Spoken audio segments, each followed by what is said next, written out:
Hey you, come, gather around the campfire, and welcome to the party. This is Party Chat, a JRPG podcast where we talk about everything that we love in the world of JRPGs and other Eastern titles. I am one of your hosts, Cameron Hawkins, and with me, as always, is my party partner, Kevin Kenson. Kevin, how are we doing this week? A post Final Fantasy Magic the Gathering. I don't have a problem. You have a problem. Uh, yeah. I might have bought more packs than I originally. Look, I made a very dangerous discovery. My local game store, as in like traditional game store, cards, uh, is owned by someone who also owns a video game store, and they allow you to use store credit from one at the other. So me Oh boy. having a surplus of a couple things where I'm like, yeah, I was planning on like trading this in or putting it up on like OfferUp or whatever, like anyways at some point. I was like, well, I could just turn these into magic cards.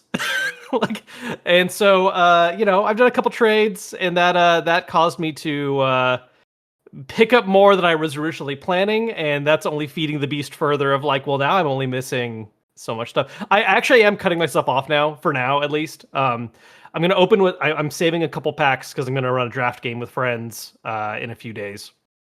So I don't know what's in those packs. That kind of impacts things. And then once we've gone through those, I'm gonna really try to do more like, okay, who do I know? Who can I trade with? What am I missing? Because I'm really just trying to get like one of each. Like I'm not trying to do like I mostly play Commander. I don't need like a tons of duplicates or doubles or of anything. Uh, so I'm really just trying to like fill out the main collection and see how far I get there. So I'm gonna hold off on buying and just work with trade moving forward. But we'll see. We'll see. Yeah, it's interesting. So for me, I have a few LGSs around me. One of them, not like your traditional LGS, it's more of a tabletop bar Oh place, sure. but they also sell, Yeah. TCG Yeah. No, stuff. make money while you're at it. Like you did. And they're like the only store that is selling things at MSRP. I have not found anyone selling an MSRP other than like major retailers. Which Uh, best of luck. yeah. No, that's what I'm saying. Like they're selling it at MSRP. Yeah, that's wild. And so, I got sent product by Wizards. Thank you to Wizards and Magic for sending me a care package. Um, and I got one of the precons, and I got the Ishtola, the Final Fantasy 14 one, and I wish I got the Cloud one because the Cloud one has a lot of things. Not just because I like Final Fantasy Sure. 7, but it genuinely has like Good cards. the best Yeah. reprints That's and also why it's like the a most lot of expensive one reselling. Like all of yeah. them, like it's really funny. Before we knew the actual cards, a lot of people were like, "Oh, Terra deck, Terra. I'm excited for FF6, Terra." And then once we saw the actual card list, there's still people that want it, but like it's like selling under MSRP at some places, while they're asking 100 plus for any of the other decks, and Cloud specifically is hitting like 140. It's yeah, Yeah, like I've seen places where I can get Cloud for 100, which is not that's not bad. ideal. It's not a deal, but Yeah, it's not bad in the resale market at yeah, least. Yeah. exactly. And so that is an option, but the same place said like, "Hey, we're doing a restock later this week, Mm. and we're getting 6 of each commander." And so I'm just like, so every day at every day this week at 3 p.m., I am going to that store when they open at 3 p.m., hoping that they have it out like on the shelves Yeah, already, get that so I MSRP. can get this, so I can get it. That's all I Yeah. want. I'm not like a scalper. I just want my one Cloud Yep.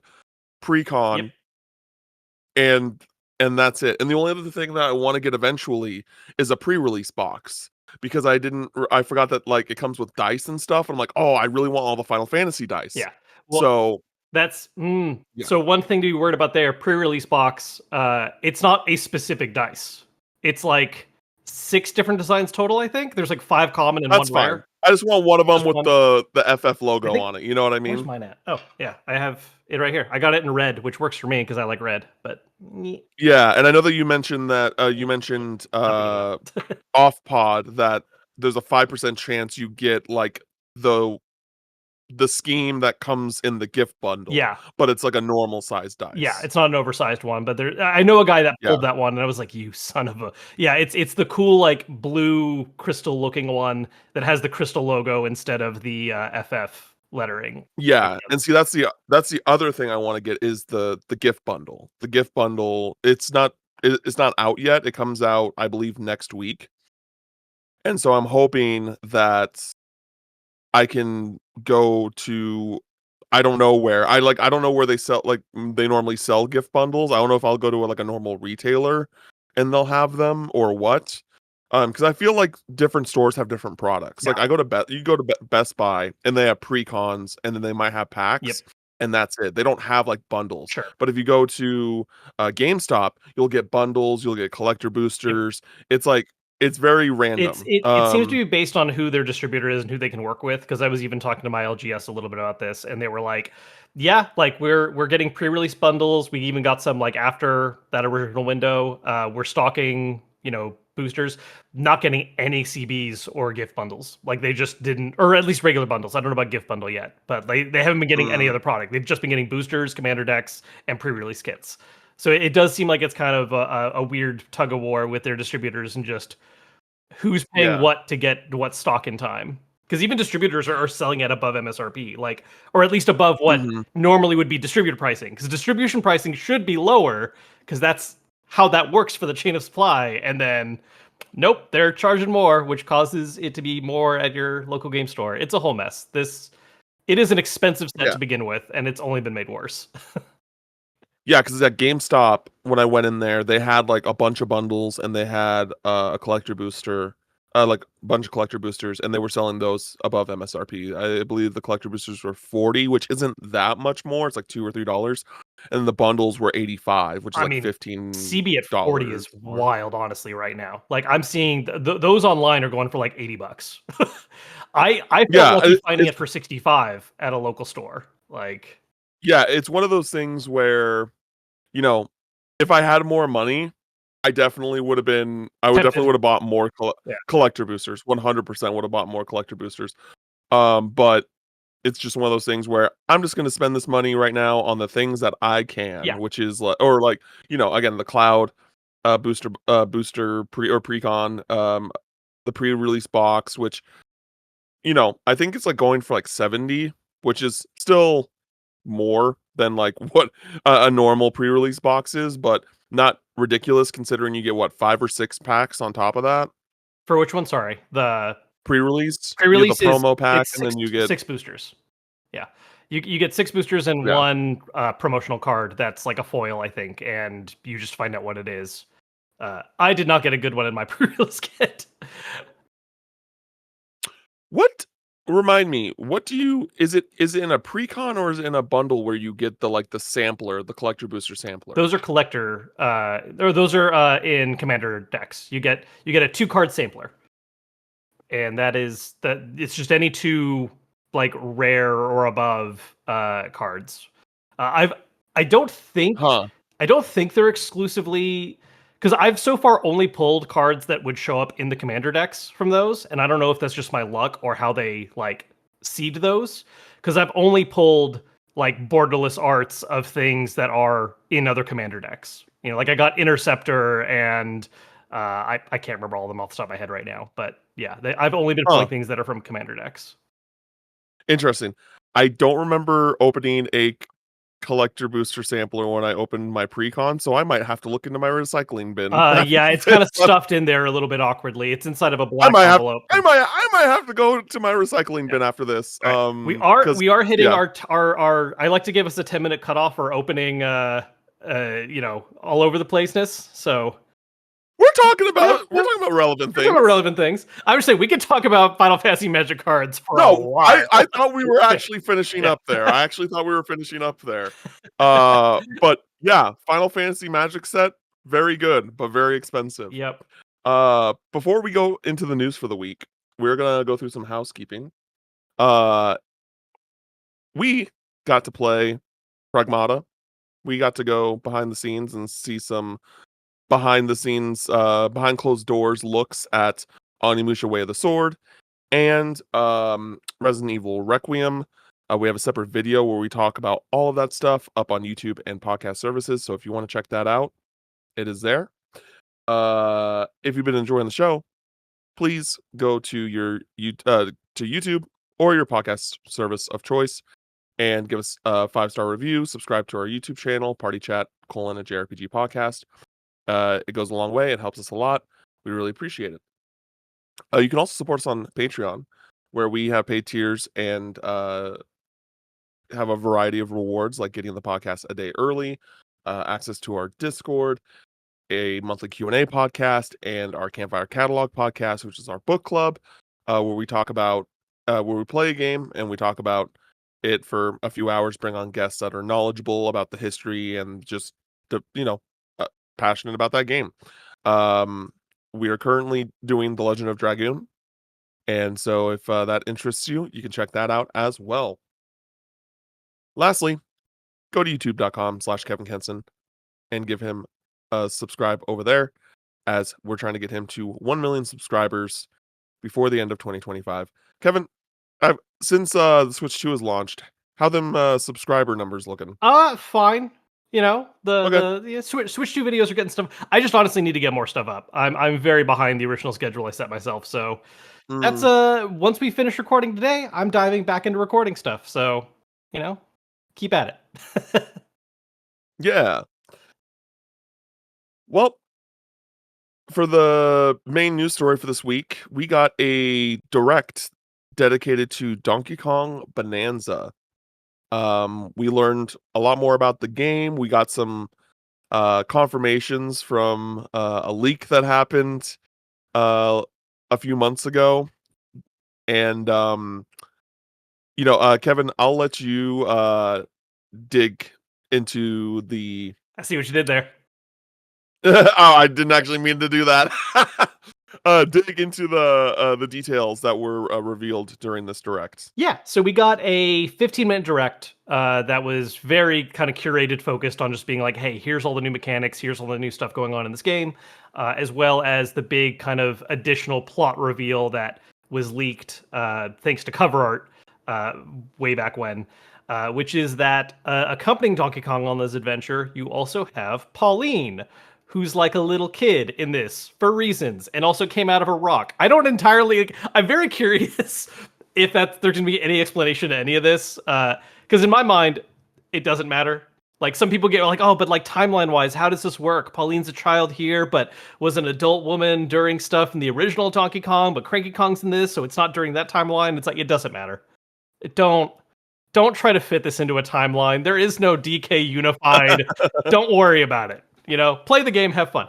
But anyways, yeah, so we got the reveal of that little plot element. They kind of broke down the overall structure of the game, which is going through these different worlds that are actually digging deeper and deeper into the earth, where you're in this kind of, underground world where, it's still big enough that it kind of looks like there's a sky and that kind of thing. Very world below type stuff. From the initial trailers we saw at the direct, we knew this game was going to involve some things like environmental destruction and that kind of stuff.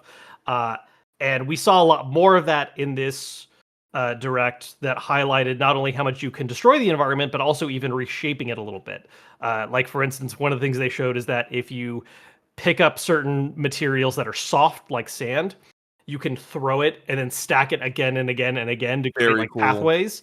I'm very curious how they're going to balance that kind of degree of like world destruction and building with like what might be intentional problem solving. You know what I mean? Like how many things am I going to be able to do very silly solutions to that wasn't really meant to be, and how many things am I going to have to actually interact with other systems in the game to figure out? But it looks really fun and cool. The only thing they showed that I was kind of like whatever about is, and it's just because I roll my eyes every time this makes its way into a game where it's not the focus.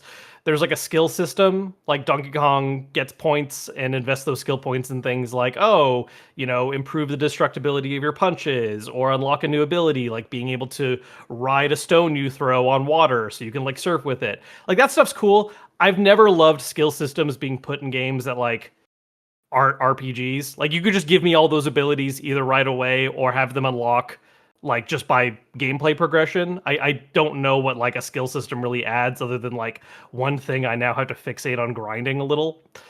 But outside of that, it's looking really promising. One of the other things that they showcased was Donkey Kong has this like basically Super Saiyan mode, except he can turn into different animals. So there's one where he's just a bigger, like stronger Kong, but then others where like he turns into this kind of weird gorilla zebra hybrid. Another one where he's an ostrich that flies. But those offer all kinds of interesting other ways you can explore the environment. You're also able to swap between them while you're in that super mode. So it's not like you know, go purely into Kong super mode and that's it. Like you can swap between them in order to use their abilities in combination to do like some really interesting environmental traversal. Because like the zebra runs really fast, it can run on water. The ostrich can glide and you know get you more airtime. Uh, yeah, just overall, lots of like this just feels very Nintendo to me. You know, even though this is a 3D Donkey Kong, this is from the same team that did Mario Odyssey, and I feel like that shows, especially in like UI elements. Like they were showing how you can unlock more costumes for Donkey Kong and Pauline, and it's like this is the exact same thing as the Odyssey costume, like UI. Like this is that style of like that's the kind of tone of the costumes as well. Um, yeah, I think you know the original trailers we saw were kind of bare bones other than the destructibility, and I think this gave us a much more complete picture of the game. Uh, and I'm excited for it. I think I know a few people who were kind of middling on the next big first party release being a 3D Donkey Kong, and even they're now like, oh wait, hold on, this does look really cool though. I desperately needed this direct. Like I was like, "Oh, okay, Donkey Kong Bonanza, I'll play that eventually." And now I'm like, "This looks incredible." But you know, I'm I have this weird relationship with platformers where like in general I like them, Uh-huh. but I never feel the need to like prioritize them or they never just like really get in front of the queue, I guess if that makes sense. I'm very passionate about specific ones like Super Mario 3D World is like one of the best games ever made and in my opinion. Um and but with like Mario in general like I've hardly touched Super Mario Odyssey since it came out, Mhm. and what I've played of it, I'm like, "This is cool." Like, you know, I can get why, like, people love this game, but it's just, uh it's interesting though, because like, also, you know, I'm not trying to talk down on Astrobot, but I think how I feel about like, with Astrobot Uh-huh. and how people, like, revered that game last year, I was just like, "Yo, guys, Super Mario Odyssey came out 7 years ago and is a much more intuitive game than this. Sure. And, It you know, it and it's like I was frustrated a little bit by because there was a lot of talk about that game where it's like, "Oh, man, like, we finally have a good 3D platformer after forever," and it's like, "Did y'all, like, not play Psychonauts 2 or Jak and or not Ja Ratchet& and Clank?" Or, like, we've been like, it's not a genre that I would say we are, like, drowning in, it certainly needs more, but there have been very good 3D platformers in the last, like, 5, 6 years. Like, it's not like something that was suddenly, "Oh, it's been a desert and we had nothing until now." I like Astrobot a lot, but I kind yeah, of agree in that I think Astrobot is a very, it's like a safe, fun thing that taps into the nostalgia part of your absolutely. brain that, like, I think it does a great job of. And I Yeah. do really like it. I think I'm less down on it than you are, but I get where you're coming from on that. Oh, no, I thought Astrobot was pure joy. I was like, this is super fun. It you know, technically, it is, like, very you know, very little bugs, very little issues, like, you know, something you'd expect from a Nintendo game. But when you get to the gameplay of it all and you get to like how when you look at like Mario games and how Mario games almost always push the genre forward in some way, this did not. Yeah. It was just a very like by the numbers, in my opinion, Astro, you know, 3D platformer. It had cool things with like the dual sense and stuff, but like It, not it wasn't cappy, yeah. right? It wasn't like what that we're seeing in Donkey Kong Bonanza. Sure. What it was they took the free game that came out with the PS5 and then just made a larger, more fully realized version of it, which is Yeah, fun and great. It's just not doing anything. It's a very good execution of things we have seen before. Which like exactly. yeah, And so, but anyway, but like this, like it makes me. This is I don't know because like even though Odyssey is cool and like eventually I want to go to Odyssey, I want to get all the mhm, moons, I want to do all the stuff, but it's just not a priority. And it's more so that like I want to stream a Mario series playthrough, and I don't know when I'm gonna have time to stream again. So like that's the thing with me and Nintendo games is like, yeah, I really want to play all these games, but I really want to stream them because I think that they're like much better to in that for me in sure, that environment. And so but like Donkey Kong Bonanza, like the mechanics of it all and like how it the kind of minute to minute gameplay that is speaking to me a lot more than like Mario Odyssey did sure, or yeah, some other previous games where I'm stoked. I like the amount of variety in the gameplay. It honestly feels like such a step up from Odyssey based off just like what I've played and what I've seen and sure, things like that. I don't know if I could be wrong there, but it just feels like wow, they cranked this up to 11. It's really impressive. And it is kind of refreshing that it's not a Mario game. Like at first I was like, "Oh, Donkey Kong, like sure, I guess." yeah, Like but now I'm just like, "Oh no, they made some really good decisions on like, hey, let's make this a Donkey Kong game. Hey, let's like really go out of the box yeah, on some of these ideas." Like one of the things that I think is really cool, that I don't think you mentioned is that you go to different worlds by going underground. yes, yeah. You You're don't diving it's not deeper like and you're deeper. yeah, you're digging deeper and deeper. And I'm like, that's really cool to me. I really like that. I do think that the different bonanza modes are really cool. Are we gonna get more than that? Is it just I think Kong, so. zebra, and ostrich? Yeah, probably. But it just feels like this game just feels so vast, and it does feel like it's taking parts of Breath of the Wild and Odyssey and just making a baby. Sure. Um, And really even more so like Tears of the Kingdom, I think, than Breath of the Wild, just because sure. like and that's admittedly, I go a little back and forth on my hype levels for it right now, just because I personally don't find as much joy in games that give you that degree of sandboxiness. Like I like having specific problems with specific solutions that I want to figure out. Uh, Mm, and so I don't have as much fun when it's like, oh yeah, like just freewheel it. What abilities do you want to use? You want to build a bridge using this thing? Do you want to do this thing? And like that's cool too, but it just doesn't get my brain firing off as much. I'm excited to see what stupid stuff shows up on my social media, like things people come up with and do as a result of this. But for my own personal like enjoyment, that was why Tears of the Kingdom didn't really hit as much for me.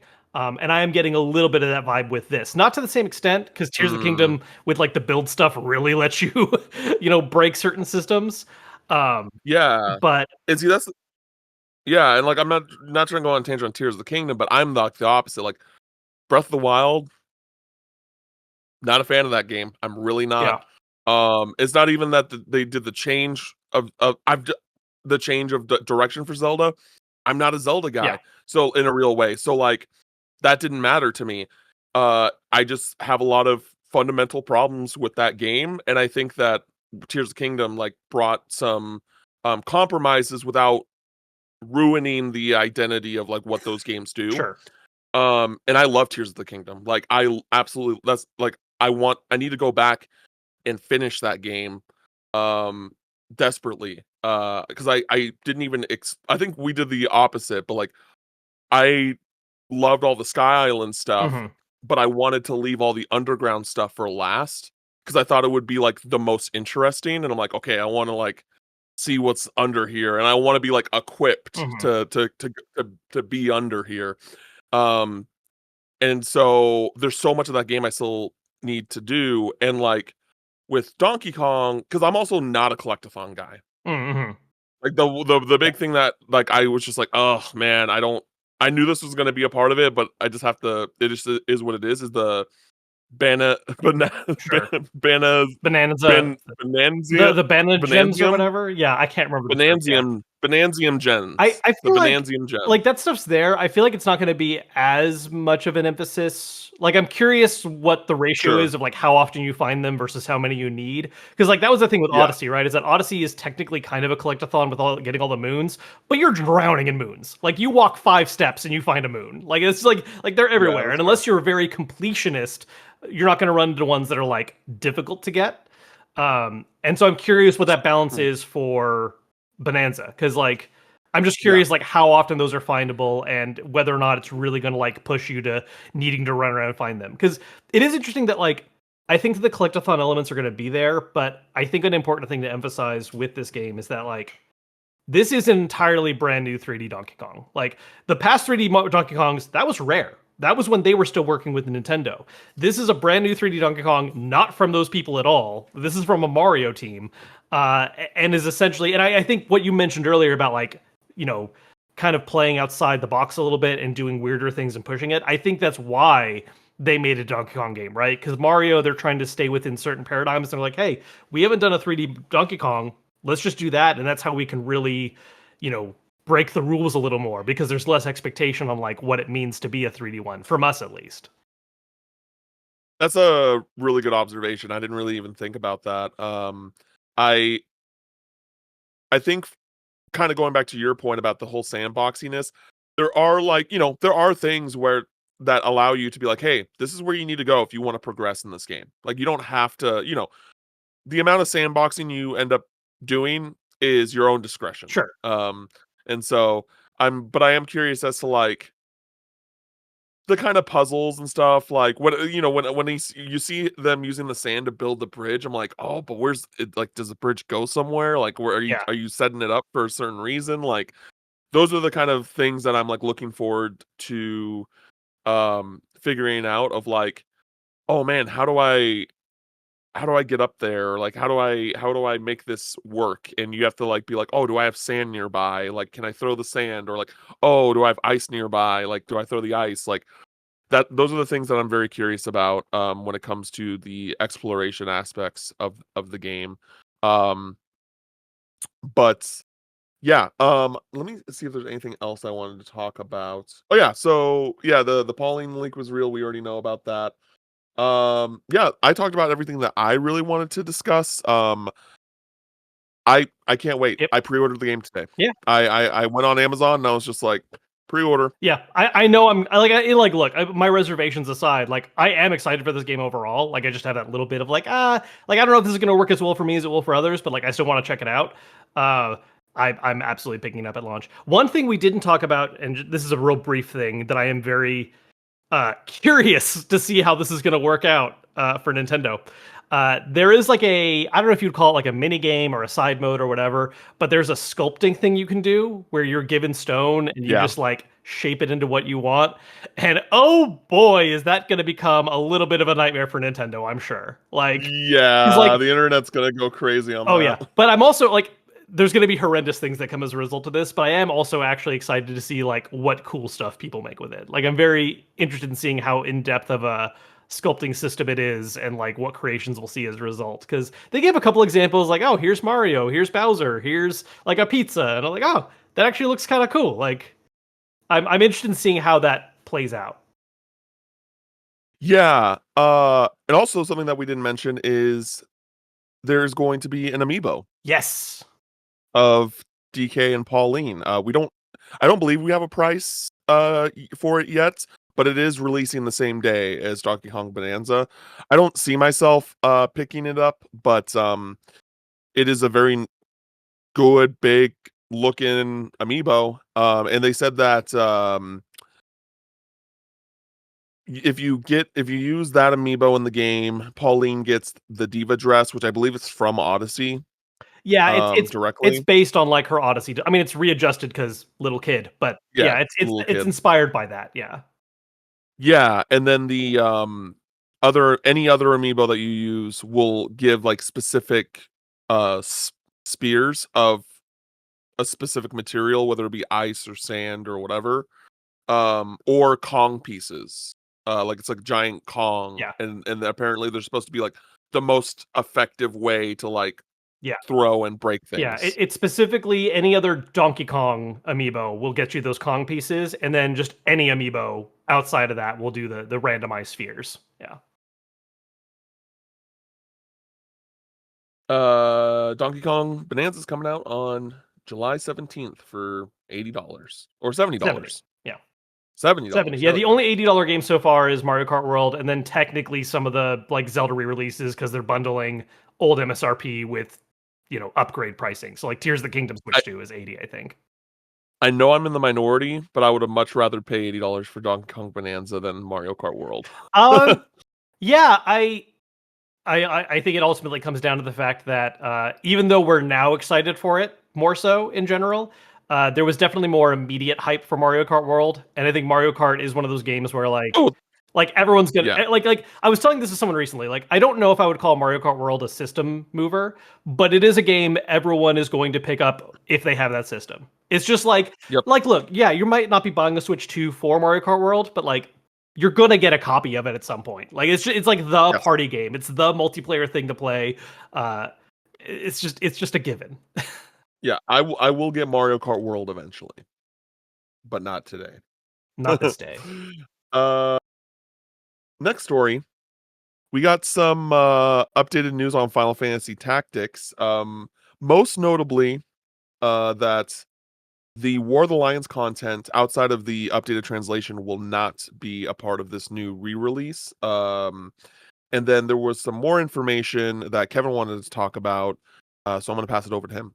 Yeah. So first off, just to give a little more context on this, so War of the Lions was a PSP port of, or well, remaster, remake, whatever term you want to use. It was another release of the game that came out on PSP. That one of the huge things was redoing the script, and it added a bunch of stuff that is not, we now for sure not coming back to this game. Some of that content includes things like a couple extra classes, which honestly is probably the thing that stings most for me, just because I like classes and I like options. Admittedly, some of the new ones that were added were pretty silly overpowered if you were the type to play that game for a very long time. But it is what it is. They also added like new story missions that expanded a little bit for some of the side characters that were fine. Like I think they were conceptually cool things. It's like, oh, we're gonna give a little more resolution to this person's story, or we're gonna add this stuff. And like those were cool pitches, but like you could kind of tell that those missions were not designed by the same people that designed the original game. Like just the layout of the levels and the monsters and the design of it just didn't feel as good. Um, and so I'm not as bothered by those missing.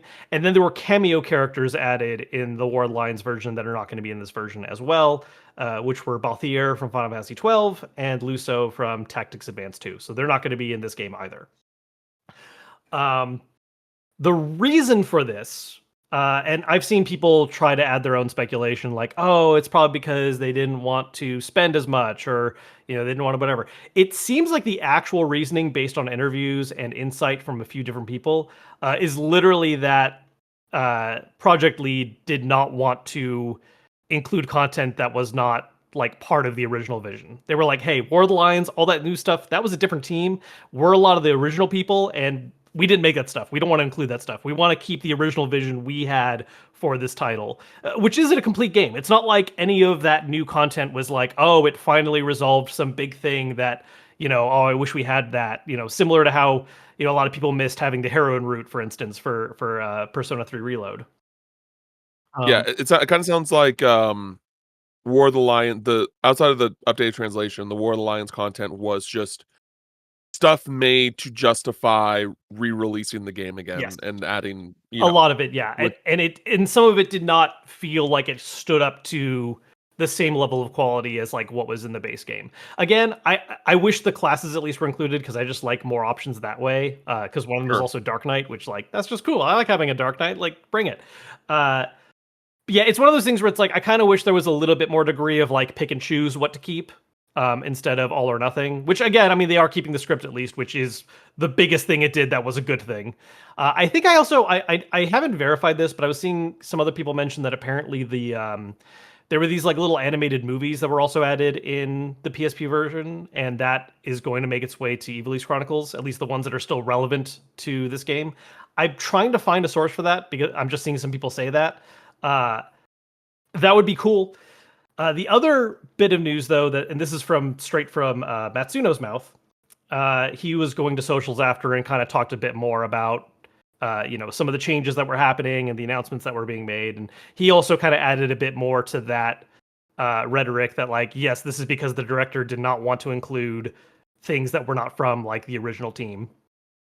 But something he did highlight was we did know one of the other changes of this game is that we were getting more script, not necessarily more scenes, but some scenes would have additional dialogue that wasn't present before, more battle script stuff where if certain characters are present for certain fights, they'll like have things to chime in and say, which is really nice because there's a couple characters that are like named characters that are very relevant for some parts of the game, and then they just kind of stop existing after a certain point. Like you can use them in your Mm. party and they'll just be silent and not have things to say, even if it's in a fight where you're like, I feel like you should say something here. Like this is relevant to you. uh, while he didn't go in depth on like the breakdown, he was estimating that in terms of new script in this game, it's roughly a 60% increase, which is pretty meaty given how much script the original game has. Uh, so I'm very interested in seeing that in like the final version once it's playable, because I would absolutely love to get a little bit more insight for a couple characters. There are a few that joined early on that I would love to see like get a little bit more time to shine in the long run. Like Agrius is a very big fan favorite character, and she kind of just stops talking after a certain point. And that was one of the things the Mm. PSP version added was like some bonus scenes for her. So like I think that's one of the things some people are sad to see go. But if she's getting new script anyways, then that can balance that out. Uh, yeah, so it's like a little bit of a mixed bag. I think some people are going to be sad about what's missing, and some people who just don't know firsthand, they might read some of that content that was in PSP and then be like, "Oh, that sounds like cool as hell. Why didn't they want to include that?" Uh, honestly, I feel like if the choice was keep it all or get rid of it all, I'm kind of fine with get rid of it all. The only thing that stings a little for me is the classes. Okay. I personally have no horse in this race, but it sounds like that ultimately what really mattered is the translation.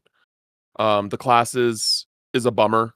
Um, and it is it gets into that complicated thing, right? Of just like, oh, what's the definitive version of Sure. what game? And so it'll be interesting to see what that conversation is uh leading up to, or like once the game comes out.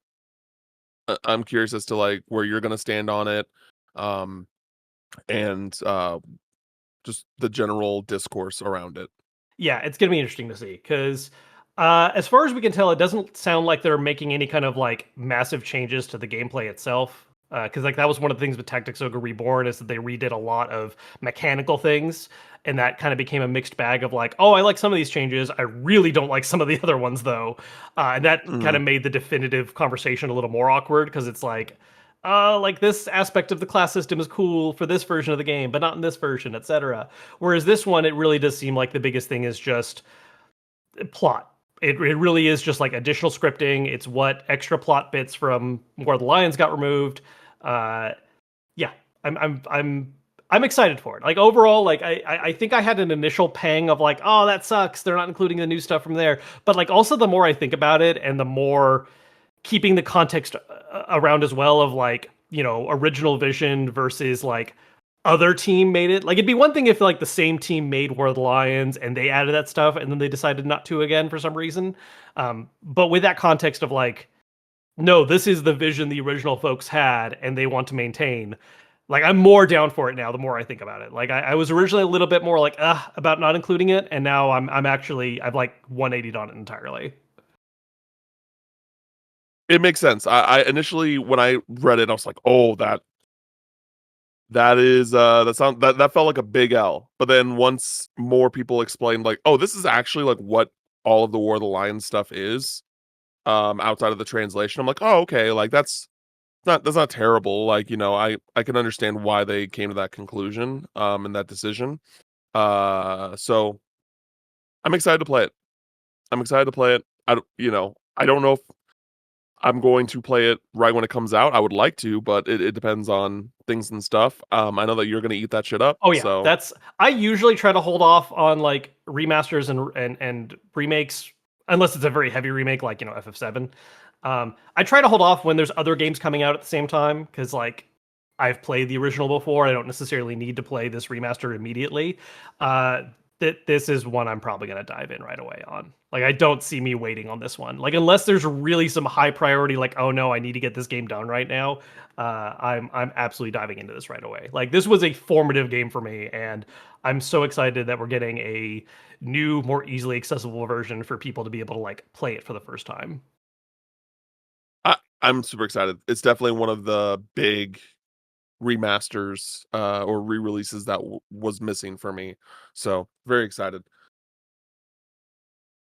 Next up, it has been announced that there's going to be a Silent Hill remake coming from Bloober Team. This is after the success of the Silent Hill 2 remake, which I think that a lot of people did not think Bloober Team had had it in them to nail that the way that they did. And so they're doing the first one now. Yep. Um which is cool, but I also feel like that Silent Hill 2 is just the one big one to do, Uh and I don't think the other ones really I guess, like, I don't think anyone's really, asking for it, if that makes sense. So first off, no. Second, no. Okay, Well, okay, yes, no one's asking for it in the sense that I think there are a lot of purists who like the original that are like, no, like don't touch these. Like, and those are the same people that were angry about Silent Hill 2 remake, right? okay. Whereas some people were excited for it. Two is certainly like the one most people know of. I would say there's a lot of love and demand for three in particular as well. One, not as much, but the thing is, one and three are connected, like in a way that two is not. Two is very standalone. You could just play two without any other Silent Hill game and you're fine.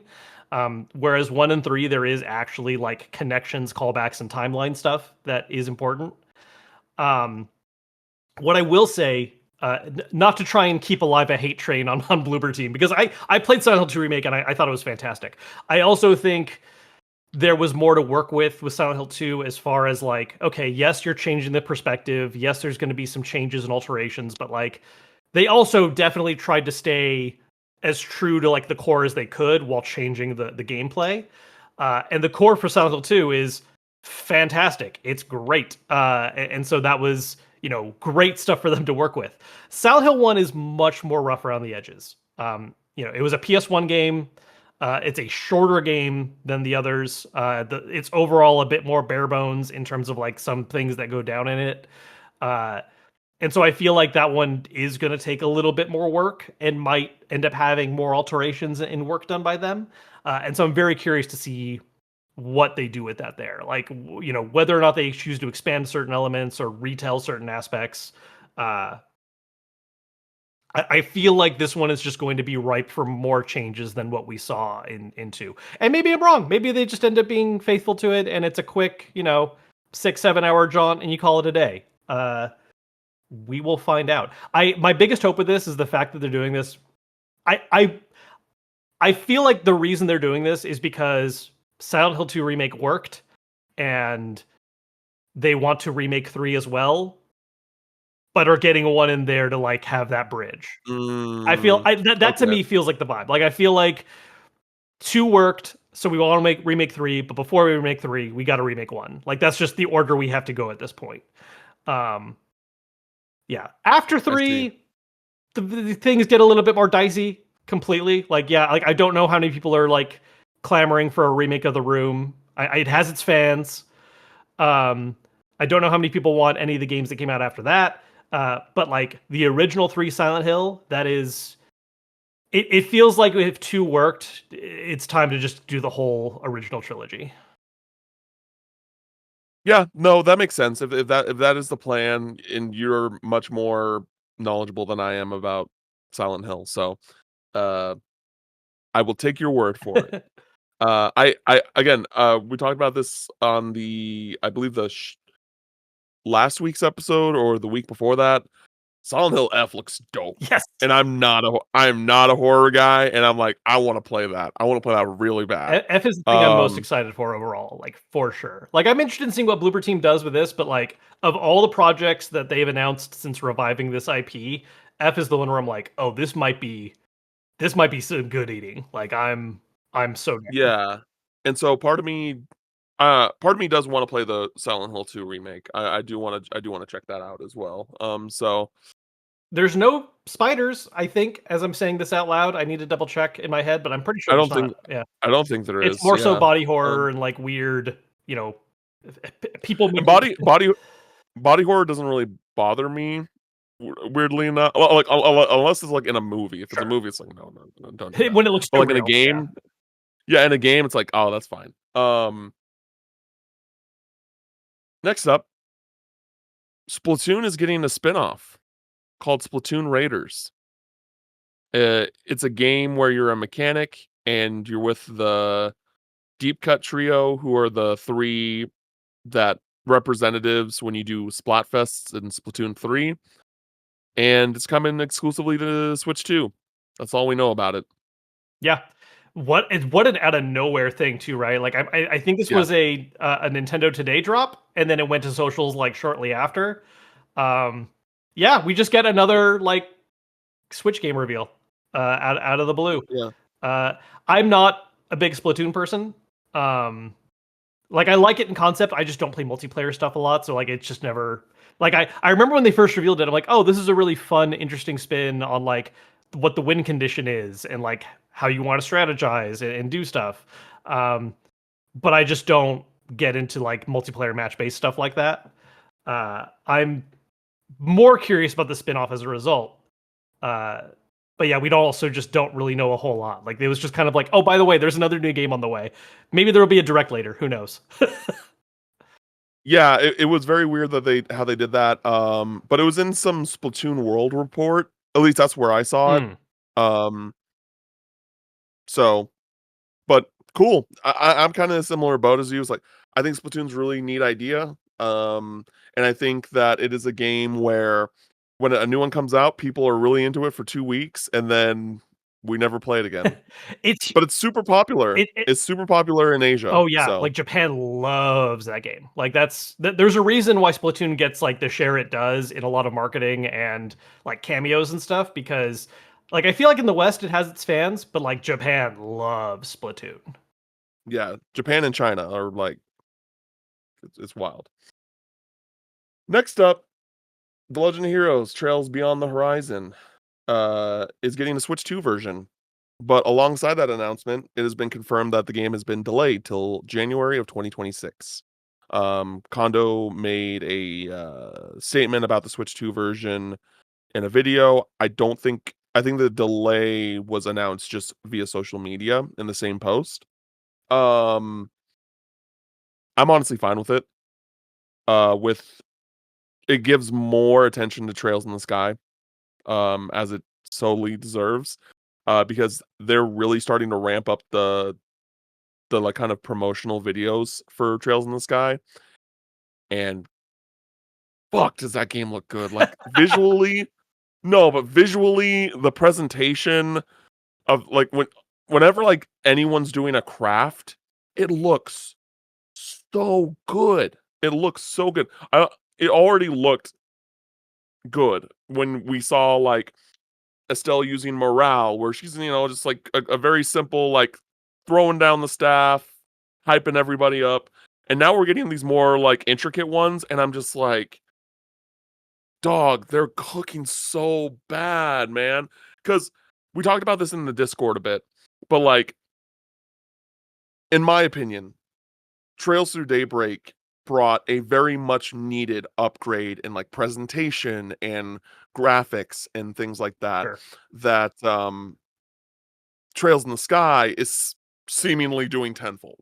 Like it just like it's such a leap on from Trails Through Daybreak that it's just like, wow, this is incredible. And the way that it's able to still like diversify itself or differentiate itself from the new games as well is what is just makes it so impressive. uh the way that the thing that I was worried about with these remakes was, are they going to nail the liberal Vibe. vibe? Because liberal has this very like, I don't want to say like countryside esque vibe, but it's very like, it feels a lot more Small town, cozy. small town European, like, I don't want to say medieval because medieval's not the right word I'm looking for. Sure. But it gives off this very like, again, countryside European vibe that feels very different from every other country that's been shown in the series so far. Um, because like Crossbell is a very more modern, futuristic vibe. Erebonia is like, honestly, kind of feels like the most. I don't want to say normal. I don't think that there's like a whole lot of sense of identity in its culture and like the vibes of Erebonia outside of like, oh, this is a militarized empire. That is kind of like the vibe. And then Calvard is this kind of like uh blend of like, oh, there's all these different cultures here that kind of make up Calvard. There's like these, um there's very much like the, oh, here's the Middle Eastern people of Zemuria, and like, oh, who we know from Zin in the Sky trilogy, who's from Calvard. Like, there's like this very much like Chinese inspired group of people, and then there's like kind of the more modern day people as well, so like there's that blend there. But man, this game continues to look so damn good, and I'm very curious if like all of the gameplay that they've been showing has been Switch gameplay, Mhm. just because, uh, you know so far it's been primarily promoted through the Switch. Because if this is what it looks like on the Switch, on a PS5, brother? Oh my gosh, I cannot wait. I cannot wait. But yeah, Beyond the Horizon 2 has been delayed. Switch 2 version confirmed. Sadly, game key cards. Sadly, sadly. I really thought NIS America. To be clear, NIS America has paid me to do stuff before. Um, but I'm giving my opinion with this. Like, I'm really disappointed. Yeah. I feel like NIS America was very much in a similar vein as Xseed, where like they knew that their audience cared about physical copies of their games. Um, and maybe on their side that that narrative does not line up for them. Maybe they're like, yeah, people buy their games, but not a whole lot physically. But I also think that they're one of the few companies that still do like really solid and inexpensive collector's editions for their games. And so, them deciding not to print the Nintendo Switch 2 version on cart is really disappointing. And I think it's also going to be disappointing for people who have primarily been collecting the games through the Switch since they started putting them on the Switch. I have not done that. I've been I've had my series through PS4, PS5, but I'm sure a lot of people are disappointed about that too. Yes, there is a Switch version that is on cart, but we also don't know, like, is there going to be a paid upgrade, or do you have to buy the game separately physically on Nintendo Switch 2 to get to play the Nintendo Switch 2 version? We don't know those things as far as I'm aware right now. But I really wish that was not the case with just NIS America titles in general. Yeah. I mean, Um, I feel this vibe for like ever. I mean, like, look, uh, I've had the opportunity to work with before and do previews with Capcom, Square Enix, Sega, like, a lot of these major people, and I love the games they make, but I am eternally frustrated with all of them going the game key card route, and it's something that I understand to an extent from like a business standpoint, but look, man, if I want a physical, I want a physical. Like that's just I saw this the other day and I was this is a little outside of what we're talking about, but it's in the same kind of vein where people were getting angry at the reveal that Outer Worlds 2 for Xbox is going to be a code in a box. And they did the same thing for Avowed earlier this year. And the argument for that is that the benefit of Code in a Box is that, well, it's a play anywhere title. So, like, if you buy the game, don't you want the ability to play anywhere and also use it with your PC? You can't do that if it's a physical disc. And I think I was seeing Jess Corden like ask people like, hey, like, do you actually care about this? Because wouldn't you rather have play anywhere? And my immediate response was like, if I want play anywhere, I'll buy it digitally. If I want to buy a physical copy of the game, I want a physical copy of the game. That's the goal. Yeah. I don't care if there's Also, more functionality with this other approach. It's that's not why I'm buying physical. Uh, it's just a headache. Yeah, yeah. I get the game key gives me that same vibe where like I understand why this is happening from a cost saving standpoint, but like that's not a physical. That's not what I'm trying to do here. On top of that, if you have an Xbox, it is very likely. I don't want to be like all encompassing, but it is incredibly likely that you have a Game Pass subscription. And if you have a Game Pass subscription, you have the game. You have to play it anywhere. So like, yeah, if people want to buy a game physically, it's because they want a physical copy to keep, Yes. to like preserve. It's not that Yeah. difficult. I think And there's this I know that these are all just PR talking points to ignore the real issue, but we're not stupid. We understand, we know what you're doing. We know what the goal is, and it's not what you're saying it yeah. is. It also feels like a total misfire in understanding why people are interested in a physical. Like the assumption is, oh well, you just want a box on the shelf. And it's like, no, I don't actually like. Yeah, the box is cool, but that doesn't even really have the value you used to have because nowadays you don't get manuals, you don't get like any of the things you would get as part of a physical box before, other than cool, it has cover art. Uh, I do like the box on my shelf. I am one. it, I like the manual. yeah, I do want manuals, but but you're also not I going to do get want it my box. just for that reason. Like, do you have No, I want it because I want the game. Yeah, exactly. Like it is a bonus, but it is not why I'm buying a physical. I'm not interested in like I think Avowed is great. I loved Avowed.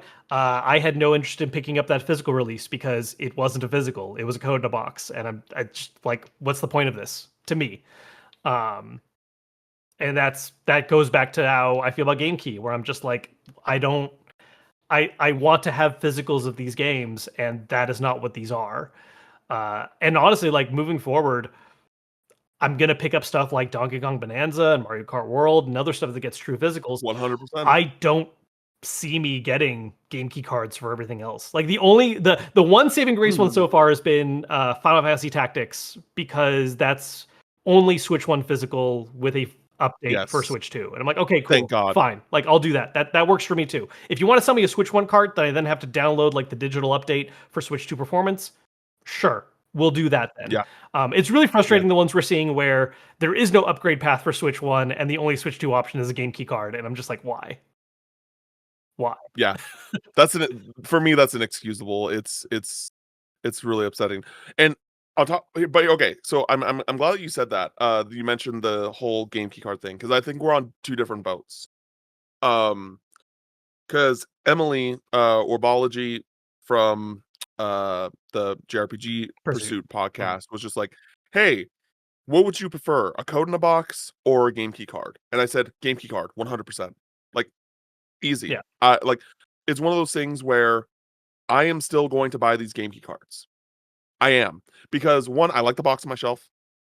Two, I can still let people borrow sure. the game in an instance where like I have a friend that's like, hey, I really want to play this game. I'm like, oh, here you go, save you some money. Like, you know, there is a benefit to still having the game key card in that sense Yes, versus it just a code in the it box. works as a physical Um, license, and I agree. I do think it's better than a code in the box, but yes, it is. It is a tough thing where it's like, hey, I know I am adding to the problem, but I also recognize that this problem is not going to go away. yeah, I like regardless of the situation. Like, the problem's not going to go away.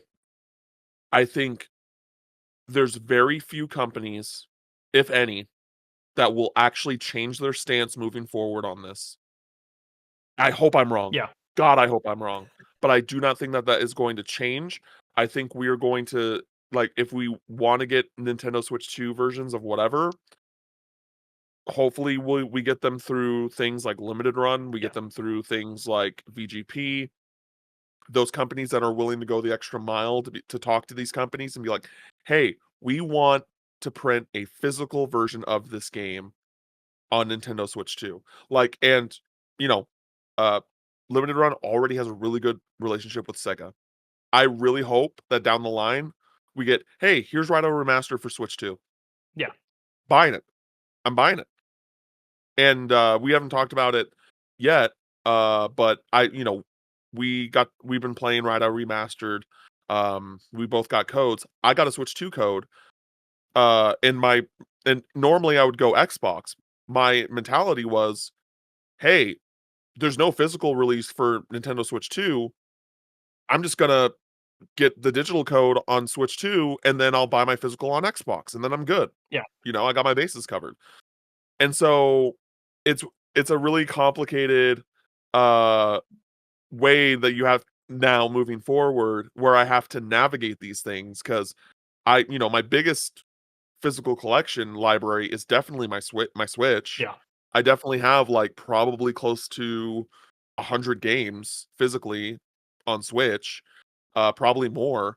And there's still games that are just out, that aren't even like new upcoming games that I still want to buy like a Switch copy for. Yeah.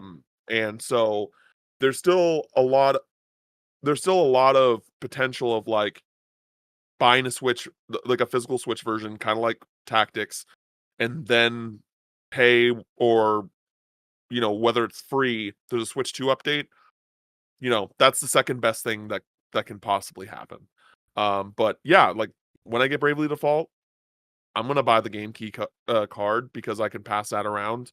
But also I that's actually something that I just realized just now, is that we're kind of starting to get a bit of answers around the game key card, in the sense of like in the 20 years from now, 15 years from now, where they're like, "Hey, we're shutting down the Switch 2 store." It seems like with the game key card, you will still be able to download those games. As long as the server is still up for re-download, yes. But that is not that is not a forever thing. 3DS games, for instance, you can still re-download anything you've purchased before, even though the eShop is gone. Uh, but it is a thing that these servers eventually go down, and that card will become useless at that point. Well, okay, let me rephrase Interesting. that. Let me rephrase that. It's not useless because you'd still be able to run the game if you already installed it. But if you are doing a fresh install for some reason, or you want to lend it to a friend, that card is a paperweight at that point. It acts as a license check, but there's nowhere to download the game from because it still needs that information on a server to be able to download it from. And so, look, it's not Interesting. going to be a problem in the next 5 years. It's probably not going to be a problem in the next 10 years, but 15, 20, it is a time bomb where eventually, because they don't want to pay for that server space anymore or whatever, that will go down. And those cards will lose that functionality as a result. Yeah, there will be an eventual day where I will probably have to buy a 2 terabyte, maybe 5 terabyte express micro SD card, literally open all of my Nintendo Switch 2 games that have game key cards and have them downloaded so that I can just put the thing in. And it's like, you know, it sucks that it's gonna that's the road that it's going down, but I would still rather have the option to, in the meantime, in the interim, to be like, "Oh, like this person can borrow this and person can borrow that." And there is still that like level of dopamine of just putting a physical game into a system. It's just Sure. like, "Oh, yes," It feels right. Um, Yeah. yeah. And also, like, hopefully by that time those games are just like super dirt cheap anyway. That like I can just be like, all right, I'll just buy this digitally just in case and go that way. But yeah, I am also one of those. I like seeing the games on my Yeah. shelf. I like seeing the boxes No, on my no, shelf. totally. And like it's a thing I go on debates on. And when it comes to things that are multi-plat, I'm just grabbing those games on other systems then. Like Raidou, I'm gonna get PS5. Like that's how I want to have a physical copy of the game, and so I'm going to get a true physical copy of the game. Where it really becomes a headache for me are those games that are exclusive, right? Like Bravely Default Remastered. Like that's I can't have that on any other system. Switch is the only option. So I have to weigh that, Yeah. do I want a physical copy of it, even though it's not a true physical copy? Which my answer for now is I got sent a code, which I'm going to talk about a little later for what we've been playing. And so I'm just fine with that for the time being. And in the past, I would rebuy it physically to have it physically. And I don't know if I have that impulsion this time. Yeah, so like normally for me, if it's like a Square or an Atlas or Falcom JRPG, specifically like Trails, I will total I'm totally I normally will eventually, not straight away, but I will eventually double dip. I would buy the Switch version and I would buy an Xbox version if possible. Um like Dragon Quest 3, right? I pre-ordered a Switch version at launch. Eventually I'm going to buy an Xbox copy. Um and it'll be the same thing for 1 and 2. Um in Rideout would have been similar. Mhm. And here's the thing with Rideout. I might still buy a Switch copy down the line, but like even then, I have a digital Nintendo Switch 2 copy, so probably not. But I did that with like SMT3. I got a Switch copy and I got a PS4 copy. I'm definitely not opposed to double dipping, especially with like Sega games. Like normally with Sega games, their prices go down pretty fast. Like you can get SMT3 on PS4 for like $10 physically now, like $10-15. So, um, yeah.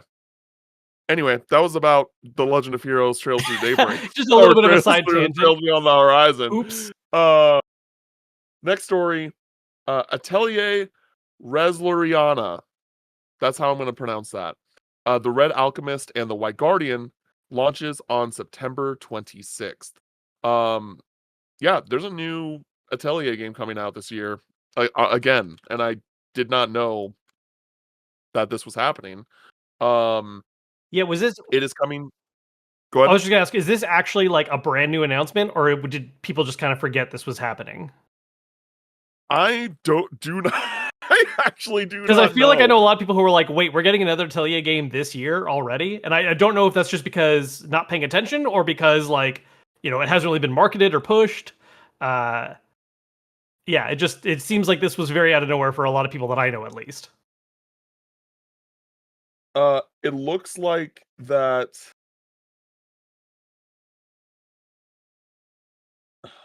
I everything I'm seeing is with the release Oh date. wait, Yeah. oh Oh no no. so Oh, so it was announced at TGS last year. so I'm looking into this right now. You know what this is? This is a port of an iOS game. This was a gotcha Atelier game that came out, ended service, and they're re-releasing as a single player version now. Sick. I'm down. Yeah, this game looks really cool. It has turn-based, like more traditional turn-based combat. So it's a little bit different from the new, most recently released Atelier Yumiya. Comes out September 26th. It's coming out on PS5, PS4, Switch, and PC. Uh, I definitely am going to try to review this. That Koei Tecmo was kind enough to send us a review code for Yumiya earlier this year, and we do have a review video for that. And this looks dope.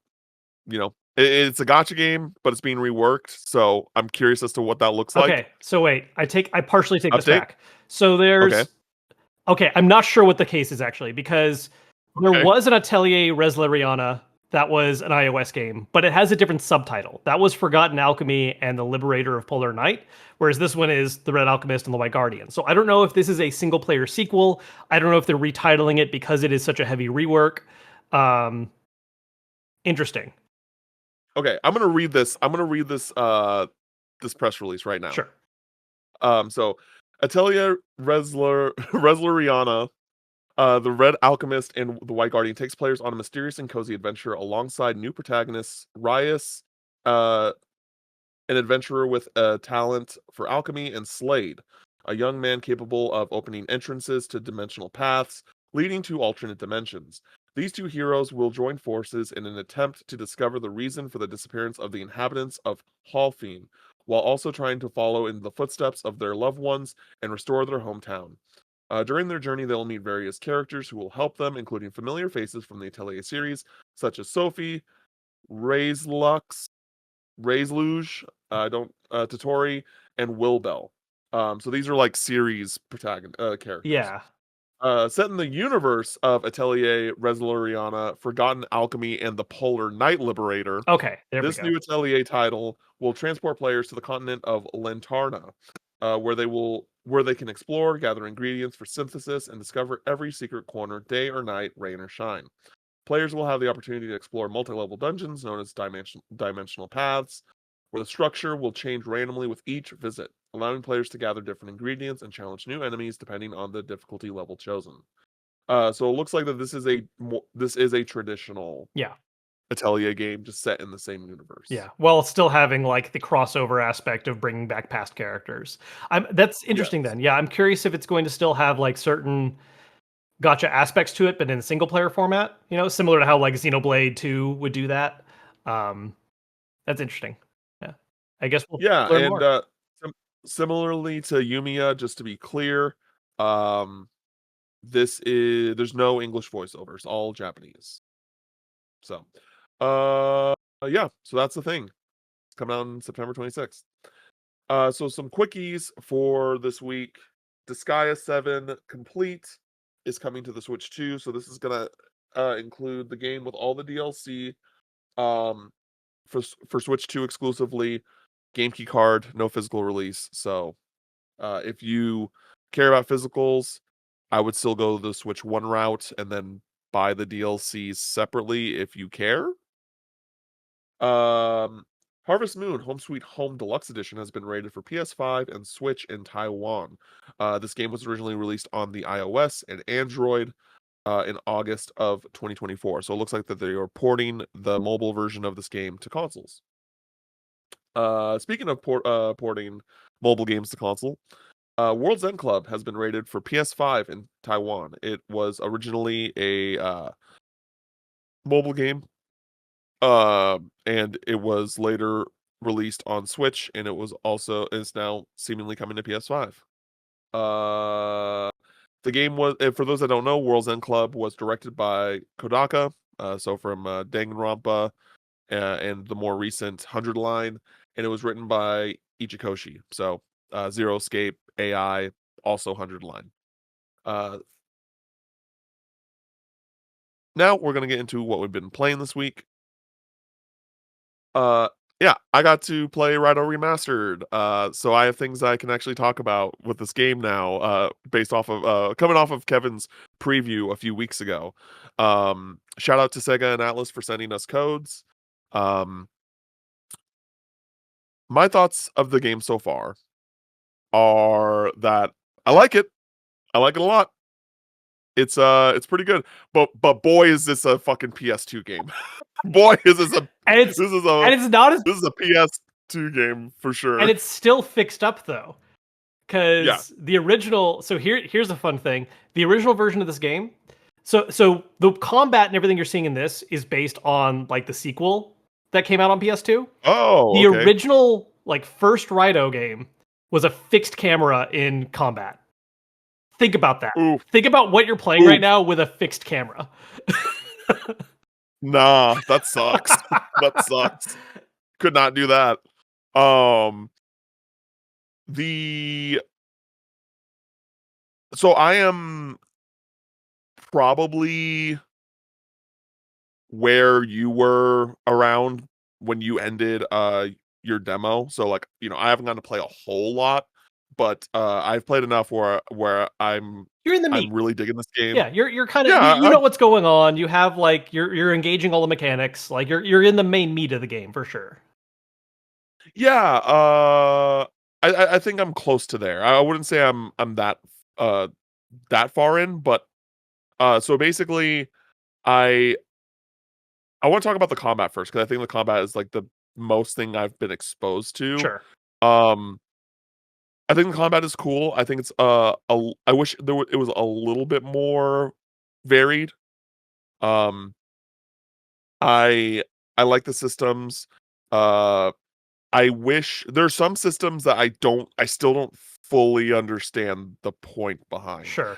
Like, the cat will be like, "Use your gun," and I'm like, "But what is it actually doing to help me?" I just feel like that I know it's, like, meant to stun enemies, but I feel like I wish that there was a bit more of a visual cue to be like, "Oh, this is when I should be using my gun on this guy." Yeah. But my best the time that I use the gun the most was either if there's enough enemies that I just want to stun lock one of them while my demons are like dealing damage to the others, or as just a way to like try to keep the boss occupied while my demons are dealing whatever elemental weakness that they have. Because you can't spam your own elemental attacks like demons can. So when Yeah, something's like weak to fire, it's like, okay, I'm actually relying on you guys to deal fire damage to like fill the break gauge. I'm just gonna shoot them to like try to like just pace out their attacks a little more. Um, sure. but it's definitely not. I would say of the different like combat tools you have, the gun does feel like the most. Sure, I'll use this every now and then. Yeah. Like, I love how it looks. I love how the chamber is around, it's a circle around the enemies and stuff. I wish it felt better when you were shooting. Mhm. Um, but it's really cool. And to be clear, again, I've been playing this on Nintendo Switch too. Shit runs great. Looks great visually. Loving it. I'm actually really glad I decided to pick this up on the Switch too. Um, the other thing that I struggle with in the combat to understand is the kind of like auto kill mechanic Mm. where there's some there's some sort of opening where it's like, oh, press Y and B, and then you just like auto kill wherever they're at with their health. I'm like, okay, but what triggers that? I Like I will read the tutorial and it's like this does not tell me I exact like what this is not giving me the answers that I'm looking for. I believe it is essentially random is not the right word. I think it's just a thing where when you hit them enough times, they might get stunned, but it's not like a reliable like, oh, Is after it a crit chance thing? I think it's like a crit chance thing. I think you do have to be attacking them and they get into a stun state sometimes, and that allows you to use the move to then finish them off. So it's not like 100% random. There are things that feed into like being able to do it, but it's not a consistent thing. It's not like, oh, hit them 20 times and then you can use this cool move. It's more just like, yeah, sometimes in the middle of beating up a dude, you'll get the chance to do this cool finisher. And that is one of the remastered editions, I'm pretty sure. That was not present in the original Mm, game. okay. Okay. I might actually have an idea now I'm thinking about it in real time, what might trigger it, but I'll have to go I will have to test it out and come back. But as of right now, it's like, yeah, it just feels very random. It's cool, Yeah, and I'm just wondering just like, oh, should I be putting more of my points into luck? Should I be putting more points into so that like that comes up more often? sure. That's something I've been curious about. Um, but yeah, I'm really enjoying it. The I I was curious as to like how they were going to implement the kind of like, oh, where all the demons are Hmm. as you go through the game. And so basically there's this like dark realm that you go to where that's where all of the kind of dungeon stuff is. And then the normal world is when you're doing all the investigation stuff. Um I it's cool. Like I like it. I wish the I think my main issue with the game is that I wish the tutorials were just a little bit clearer on some things. Mm-hmm. Because there was a point where I was doing an investigation where I they're like, "Oh, you need a demon with like Volt Order." Yes, that also threw me off when I did the preview. And so I'm like, "Oh, the fucking demon in a jar guy that has lightning abilities, he must have Volt Order." And so I look at his investigation skills or like, no Volt Order. I'm like, "Oh, so I must be needing someone else." And there's only, I think, 1 or 2 demons throughout the game so far that I have not captured. Uh-huh. So I was like, so I go back into the one dungeon that I have had access to so far, and nope. Nope. Did I caught the one that I didn't have, which was like the merman one. I'm like, cool. Nope, doesn't have it. Okay, maybe I need a different of the same guy, of the jar guy. And so I get another one of them. Same thing. I'm like, something has to be wrong here.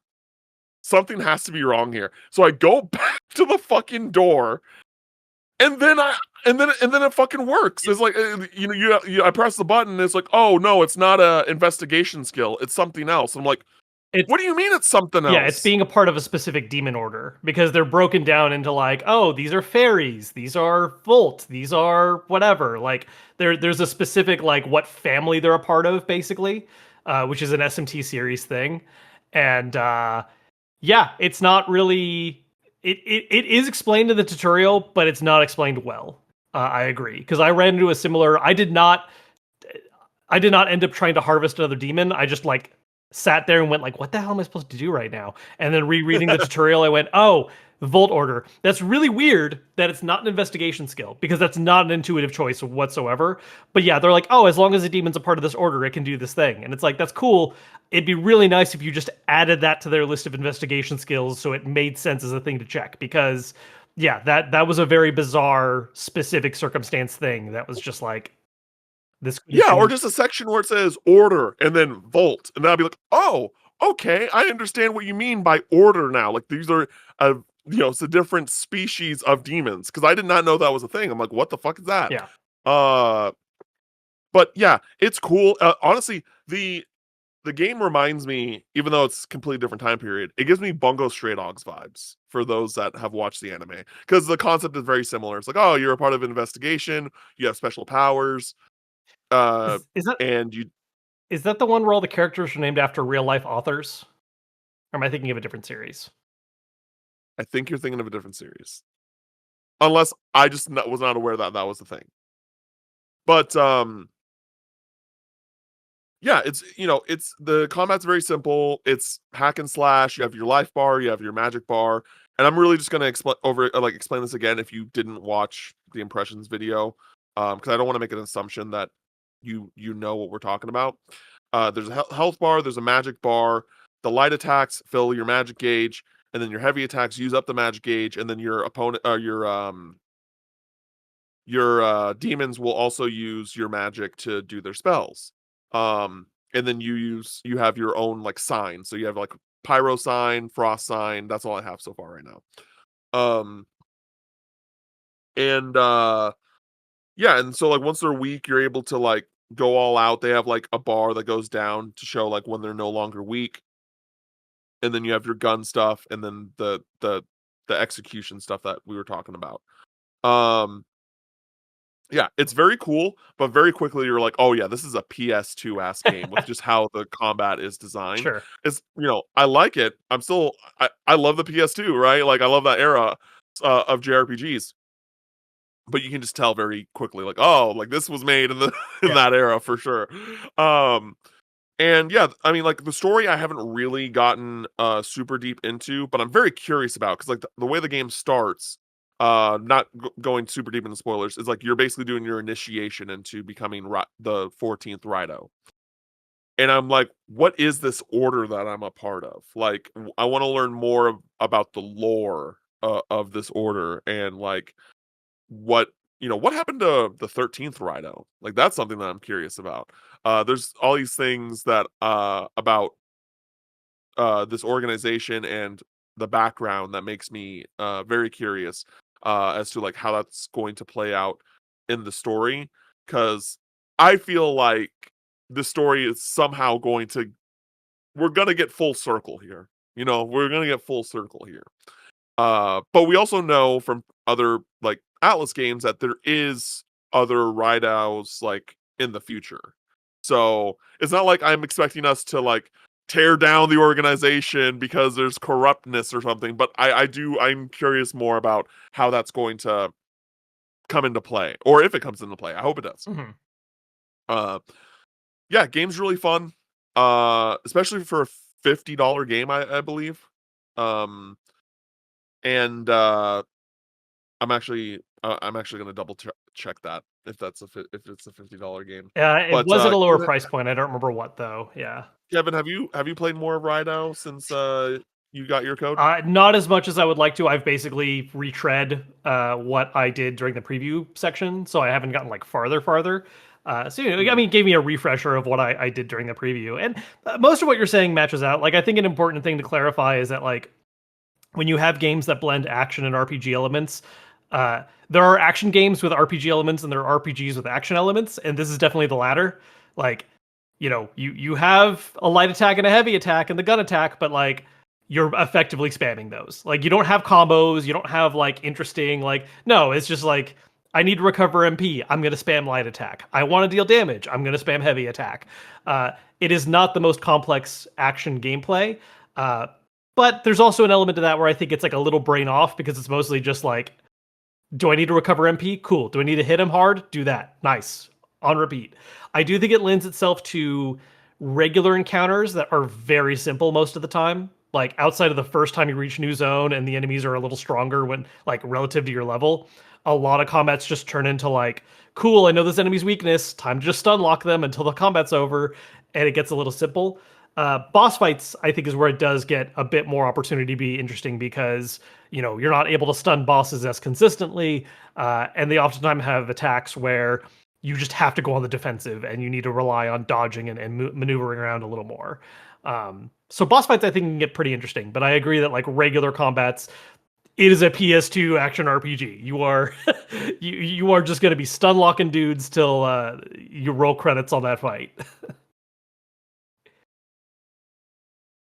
Yeah, I only did the one boss fight so far. And so I'm curious as to how again, I'm curious as to how the combat's going to evolve over time, because you can have simple combat systems that really flesh out once you get more Sure. abilities and things like that.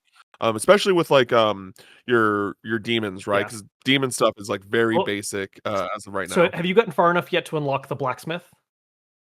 No. Okay, so that is one thing about the game is that you're able to upgrade your weapon and unlock different like weapon forms, Uh-huh. which not only Oh, like weapon changes form. some things, but also each one you unlock unlocks a new ability for Raidou. And some of these are like totally different. Like so far, you just have like, oh, I deal fire damage or I deal ice damage, and that's it. You'll get things like a spin slash and like certain like aerial type attacks. So there is a little bit more interesting variety to things Raidou can do.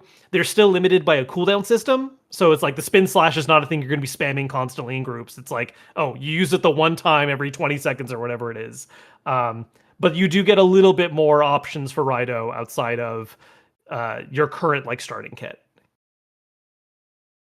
Oh, I'm excited to get back to it. That's a game I've been kind of I've basically been having my Switch 2 like in my glove compartment in my car. And if I'm ever slow, like it's ever slow when I'm driving, I'm just like, all right, I'm gonna park somewhere and just play a few minutes of Rido. And I've also been playing a little bit. Like I've been trying to play like an hour or so before I go to bed every night. Um, but yeah, it's really cool. This is definitely one of the I would say like better Atlas remasters because there's been more work put into play Yeah. versus like SMT3, which still like worth getting and worth playing, but it's very much like a hey, we put a nice coat of paint on it. Yep. Here you go. And also compressed the audio, which is actually kind of annoying. Yeah. Yeah, that was like a bit of a headache for that particular remaster. No, this definitely is one of those things where it kind of straddles the line a little bit of like, do you call this a remaster or a remake? Because like, I mean, the environments are totally redone. Like it was pre-rendered backgrounds originally, and now it's full 3D. Uh, Along with heavy updates to character models where they're much more detailed, uh, but still keeping the art style, which is good because I like that particular look that the older SMT games had. And again, It combat plays more like the second one than it did the original first. So like it's a pretty heavy redo job. yeah, it's tough, right? Because I think it I think the remake versus remaster, it's kind of just dependent on what the developer Says, decides, yeah, because outside of redoing the environments, it's a pretty like, and I assume they did the voiceover. It's a pretty one for one experience. Outside of like, again, the changes that they made. yeah, Um, on like, I don't know. It's like hard, like, oh, like comparing it to this to like Persona 3 Reload, sure, right? Like they kind of check all the same boxes. yeah. The reload. I mean, yeah, I see what you mean there. Yeah, Um, I just think that maybe for them it's just one of those things where they know that Raidou isn't like this super big series for them, where like if they say like, "Oh, this is a remake of Persona 3," it's like, "Oh shit." yeah, But if they said it was a remaster of Persona 3, it's just like, "Oh, we kind of already got that. right. Thanks though." And so yeah, maybe it's a some like one of those type of semantics Maybe, where yeah, where they came to that conclusion. But no, this is like basically a remake. yeah, So like I think like the main thing is like they could have made the combat feel a bit smoother. Like again, it plays like a PS2 game in a lot of senses, which, like, to be clear, like you can still have like a better feeling combat, like action combat during the PS2 era. yeah. But I think that because kind of what you said, right? It's an RPG first, action game second. Yes, That like there were resources put in other things before the action 100%. feel. Yeah, So, yeah. It is not trying to Kevin, be you've Devil been May Cry 3. yeah, no, absolutely not. Kevin, you've been playing Bravely Default. I have been. So once again, the classic. Hey, thank you, Square Enix, sending the code for me able to play this game. This was kind of part of a rush of me just being able to play a bunch of stuff on Switch too. But Bravely Default is certainly one of the ones that I've put more time into, uh, particularly because I love the original Bravely Default, and so it was very easy for me to kind of fall into the trap a little bit of like, oh, maybe I'll put a little more time in this one. Maybe I'll just play this one a little more. Uh, yeah, I mean, so this is a pretty faithful remaster. I mean, there are some adjustments and there is some new stuff to worth talking about. But for the most part, if you played original Bravely Default, you will know what you are getting with this package. One major change that I know I saw a few people be unhappy with, that I'm fine with this, but I know some people were not so hot on it, is that the encounter rate thing, at the start at least, you cannot set it to 0. To my knowledge, there is a way to get that eventually and unlock it. But at the start, the lowest you can make the encounter rate is 25%. So you can still really make it harder to run into enemies, but it's not like a guaranteed safety move like it used to be. Because that would be a tactic sometimes where it's like, oh, I'm in the middle of a dungeon, I'm almost about to die, I'm out of resources, I'm going to set the encounter rate to 0 and just go outside and use a tent or whatever, or go just make my way back to town safely and restock. And you don't have quite as heavy of a guarantee with this one out the gate. Um, but oh man, I forgot certain things about this game that I really love. The music, for instance, the boss themes and the special themes that'll play for characters when you use what is essentially the limit break of this game. They have like their own character themes that'll play during it. It's so good. There's just this like vibe to Bravely Default in general that I love so much because for people that don't know, Bravely Default is basically a secret Final Fantasy like series. Like they don't call it Final Fantasy, but it's Final Fantasy. I mean, it's a direct sequel to a game called Final Fantasy IV Heroes of Light, and it's basically a hey, what if we kept doing games like Final Fantasy V, where yes, you have characters, but you're still relying on a class system, and you're able to do all kinds of wild class builds in late game that are, probably a little overpowered and ridiculous and simplify things. It really leans into that aspect. And it has a lot of like iconic Final Fantasy things. Like they changed some names of things, but like black mages look the way they do. White mages look the way they do. There's red mages that have the whole like red outfit duelist thing going on. Um, Outside of some very big things like chocobos, like it's very clear that this draws from that franchise. And it's great. It's taking me down memory lane. It's a very interesting title just because I think a lot of people don't give Bravely Default a shot because they see the art style, which is this very like, oh, what are these kind of like potato shaped humans, and what is going on with like this direction? This seems kind of cutesy. It is a surprisingly very dark game at times. Like there are things that happen in some of the side quests and as part of the main story that if you take the moment to just think about, you're like, oh, this is kind of fucked up in a way that I really like. I enjoy when things are kind of presented one way and then you're getting something a bit different from what you might have expected. Uh, yeah, like it's just I think anyone who played the original version on DS and already loved that one, this is that experience again. But if you missed out the opportunity to play it before, uh, it is in my mind fantastic. I haven't gotten to a certain. I will say from memory of the 3DS games, there is a certain point in the story that can get tiring. Is the word I'll use here, and I have not hit that point yet in the remaster, and I'm very curious to see how it feels this time around. But I can't imagine it's significantly changed. Um, yeah. As for new things, something worth bringing up is that there are some new mini games that have been added that use the touch controls, or not the touch controls, but the mouse style input. There are two of them: one where you pilot an airship, and another one where you are doing like a dancing mini game. I forget what exact rhythm series it's supposed to be similar to. I think it's the Miku ones where you're dragging the mouse around to click on certain things or do certain patterns, and that's fun. The airship though is honestly the one that I find very fun because It's so good, it's right? so good. Like it's just It's so it's this good. bizarre. It's very funny to me because the part of the concept is basically you're controlling Ringabel, who is the pilot for the ship. Like that's just plot wise.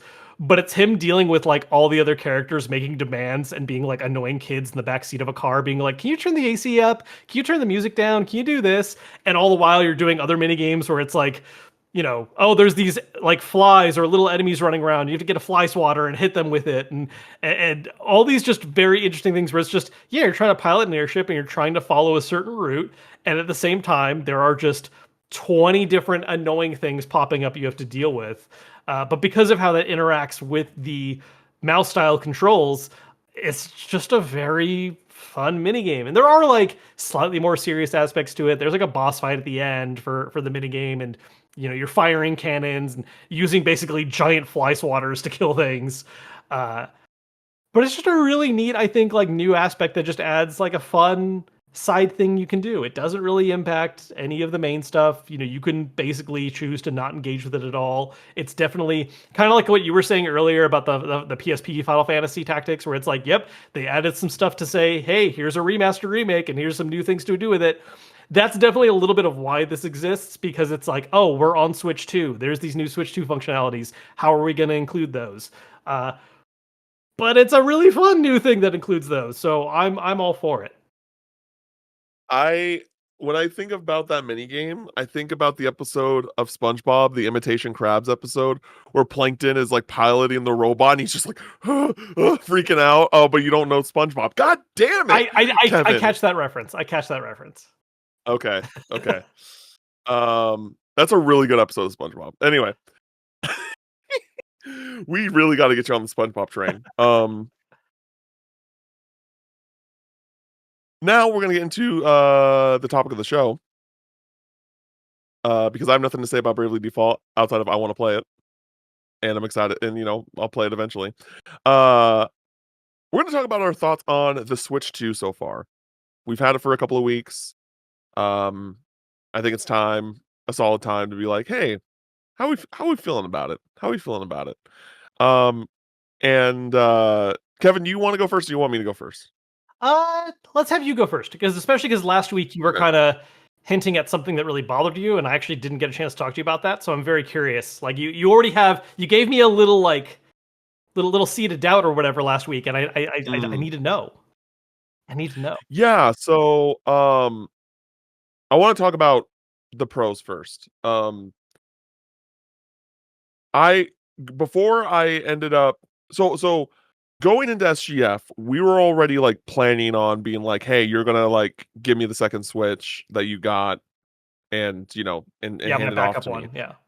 But one of my roommates for the trip got the Switch 2 before he traveled, so he already had it. And so I'm like, yo, let me see it, like let me see it. And within like the first 15 seconds of just holding the Switch 2, using the Switch 2, I was like, God damn, am I so happy I'm getting a Switch 2. I was like, I'm so glad I decided to just pull the trigger on this. Cause it just to me, because I watched your video on the thought so far, and I know that you said that you didn't, you had some issues about how it kind of felt in your hands. I think it feels perfect. I love how it feels. Cause like with the Switch One, it just felt a bit too small for me. Sure. And like I would say like across the board. Because one of the issues I actually have with the 3DS, even the XL, is that the way that the thumbstick is positioned after so long, the middle of my thumb Starts to cramp up. hurts really Oh bad. yeah. Which is something I never experienced before. Like I would try to like pop my thumb, I would try to like, do Yep. all this stuff to try and like make that pain go away. But no, that is just a thing with the 3DS for me. And it didn't get that bad on the Switch, but I was like, "Oh, the buttons are just like this much too small," and like all these things that I just wasn't a super big fan of playing it in handheld mode. Yeah. On top of like the technical issues. Switch 2, I'm like, dang, I kind of want to play everything in handheld mode now because it has those upgrades, right? Right. Like it's like, oh, it feels really good in my hand. I like how everything is Yep. placed. I like how the buttons feel. I like how the analog sticks feel. Everything just feels like so much more premium that I'm like, dang, dude, like I don't know how much I'm gonna be playing this docked now. Like Right. I see the vision of how you felt with the Switch One, Kev. Like I really enjoy playing it in handheld mode. Even though I still think that they could have gone further with it, the updated UIs, it's really nice. I really like it. I like the new sound effects for like each thing that you do.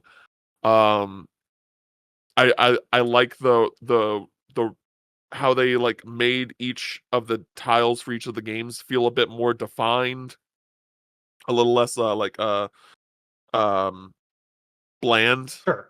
Yeah. The rainbow bordering, The the very, very the nice. moment to moment like just UI experience for it is definitely better. Like So much I better. stand by wishing that there was something like a more unique change, like something that really felt like an Yes. overhaul, but taking the route of just refining what they had already done before, it absolutely is a better experience. And more than anything, snappier. Just the fact that like I can boot up the eShop and the eShop works.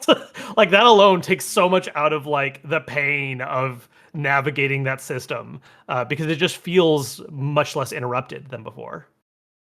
Yeah, like I really love I I honestly think it's my favorite of the three main UIs at this current point. Like I wish they went an extra mile and made it a bit more interesting. Like I wish like that they started off with like some themes, some Yes, background themes. please. Um, but just like yeah, what you said, the snappiness of it is like really good because like even though I'm an Xbox guy, I think the Xbox UI is the worst of the three. It has some big problems for sure. It has some big problems. It feels slow. comparatively to like the PS5 and and now the Switch 2. But yeah, really enjoying that. I thought the transfer system setup was relatively painless. The only thing that was annoying about it was that it was, you were in the hotel room when we did it. I was like, I had to use Hotel Wi-Fi. uh hotel Wi-Fi to get it done. But once it was done, like that was cool. That was fine. Um Again, like visually really looks great. Like I I didn't go I didn't go the extra mile to really compare it. But I'm very curious as to kind of see how much difference it really looks like with the OLED Switch versus the Switch 2, Sure. because the Switch 2 screen looks really good. It looks very Like, good. Um, I mean, I can speak to that a little bit if you just want to dive into that right now. yeah, yeah, yeah, So, please. I made a post about this that went a little viral, and I'm a little sad that it did because I think a lot of people took the wrong lesson from it because so many people just want Uh, to like get the quick oh this is bad kind of thing. Um, if you do them side by side, the OLED is better than the Switch 2 panel in the ways that you would expect an OLED to be. The colors are a bit more popping, a bit more vibrant. You get those deeper, darker blacks that you just cannot do on an LCD. Like it's just not. It just doesn't work that way. Um, and side by side, like you can see that difference. Uh, okay. the OLED, that is the only way the OLED edges out the Switch 2 panel. Uh, the higher resolution, the higher refresh rate, and honestly, just the quality of an LCD panel it is. Like the fact that it's like you can always easily be like, oh yeah, OLED's so much better because whatever brighter colors, darker blacks, done. Like you can't do that in LCD. And like while that is true, for how close this system gets with the panel that it has is fantastic. I mean, it is a great display, and the OLED has its own issues. Like the OLED would have a habit of like tilting green a little bit in some games that would be very obvious. Um, the panel in the Switch 2, beautiful looking. Especially if you're coming from like a regular Switch. I mean, it is a night and day immediate difference. The peak brightness, how good the colors look in general on that versus the original Switch. The color tip as well. I mean, it's not like I've gone through a bunch of Switch 2s, it's not like I've gone through a bunch of Switch 2s to check, but like the original Switch, you'd get a lot of panel variants where like some of them were a little too cool or a little too warm. Sometimes you'd get one that was like just right. Uh, at least the one that's in my Switch 2, like the color balance on it immediately is, or the color temp on it immediately is great. It's definitely not like pushing too warm or cold. Uh, yeah, like yes, the OLED is better in the one specific way that OLEDs just are better. Uh, but the Switch 2's one is just it comes out ahead in so many other ways right out the gate that yeah, it is definitely a better looking experience. Like, there's probably a handful of games where it's like, if you really wanted to get in the nitty gritty, sure, maybe the OLED is actually the best way to play that game because it's not going to get the better resolution enhancements that you get on the Switch 2 or any other things like that. But it is not a general experience thing. Like, the Switch 2 panel is better. Dope. What else do I want to talk about with the Switch 2? I like I talked about this with you in person. I like how there's a charger on both ends. Yes. Very nice. I love the snapping on the The Joy-Cons. magnetic Joy-Cons are so freaking good. I love that It's so so much. good. It feels satisfying, and at least for me, like the original Switch, the OLED was a little better about this, but you could still feel it because of the way the slide rail mechanism works. You'd always have this little bit of like give, like you'd feel the Oh yeah. Joy-Cons jiggle, and that's not like completely gone because it's just at the end of the day, it's not a unibody design. It is a separate piece. You're gonna have that little bit of space to work with. Uh, but it's way like I feel like with the Switch 2, I have to force it to like feel the jiggle. Like if I'm Mm, not actively trying to flex it, it's not going to do that. Whereas on the old Switch, you would just feel how they were kind of loosely attached. Not loosely, yeah. but like loose enough that you'd have that room to move. Uh, and I don't get that with the Switch 2, and I love it. Yeah, I have never noticed that with the Switch 2 since while I've been using it. Um Yeah, speakers sound good. Like I'm not a big audiophile like that. Unless I'm like doing a headphone situation. Sure. But when it comes to the speakers, They're good. um, th- they were solid. Um, Yeah, yeah, I every wish they were front facing, but like I get it with the physical design of the system, and they're like audio tech does a good job of faking it because they're not straight down like some systems are. It is like a diagonal down forward, and Mhm. then it tries to like kind of fake the experience of hearing like they're front facing. Um, and like it's good. It's very good. I still like front facing is just always preferable, especially if you experience that on like some of the PC handhelds that are out there. But with how thin of a profile they're trying to keep the Switch 2, it's just it had to be that way. They were going to put front facing speakers on this thing. Yeah. Yeah, everything about it uh almost warrants, in my opinion, the 450 price tag. Um, for me. Yeah. Uh as someone who definitely did not want to pay $450 for the Switch 2. But there is one big thing that stops that, and that's the battery life. Yep. The the battery life is inexcusable, It's like, for me. oh man, It it feels like the original Switch at launch before they did the red box. It's not great. Some games are just going to kill it so fast. I Nintendo's reasoning on this is they wanted to keep like the same thinness, and that was a big deal to be like, oh, look, it's just as thin as the original Switch, and like it has this nice, profile for portability. I'm like, that's cool, y'all. It could have been thicker to have that better battery. I wouldn't have minded. Like, you could have made it a little chunkier for the sake of not dying on me as fast as it has been. I would have been okay with that. or just put in a bigger battery and, like, I don't know, because at this point, I forgot, like, did they up the price of the Switch because of the Trump tariffs? They did not up no. That was the plan the entire time. They upped the price of accessories after the Trump tariffs, Mm, which also ended up not impacting them because of how like delays and stuff went, but also as sort of I think an offset of like if this does end up happening, we're gonna start charging more for these. But the yeah, Switch 2 at the gate was 450. There was talk of maybe okay. going higher. Now, to be clear, it is possible that they anticipated world economy tariff issues and like Yeah, things happening, and so that's why they priced it where they did in the first place. But there was that like paranoia and fear that it was going to go up higher once the Trump tariffs were announced, and that did not happen. They upped the accessories, but not the system itself. yeah. So, yeah, I wish that I don't know, like, I'm sure that they could have fit in a better battery and kept the thinness, and if it you don't think I don't so? think so. Not with the performance pro. Like that's the biggest problem you run into with handhelds and battery life, and it's the combination of uh, the system is both going to run hotter because of what more power it has, and that more power is also just that much more demanding. Like there's a reason a So lot of the PC handhelds are the size they are because they yeah, need that space to like maintain cooling and fit a bigger battery.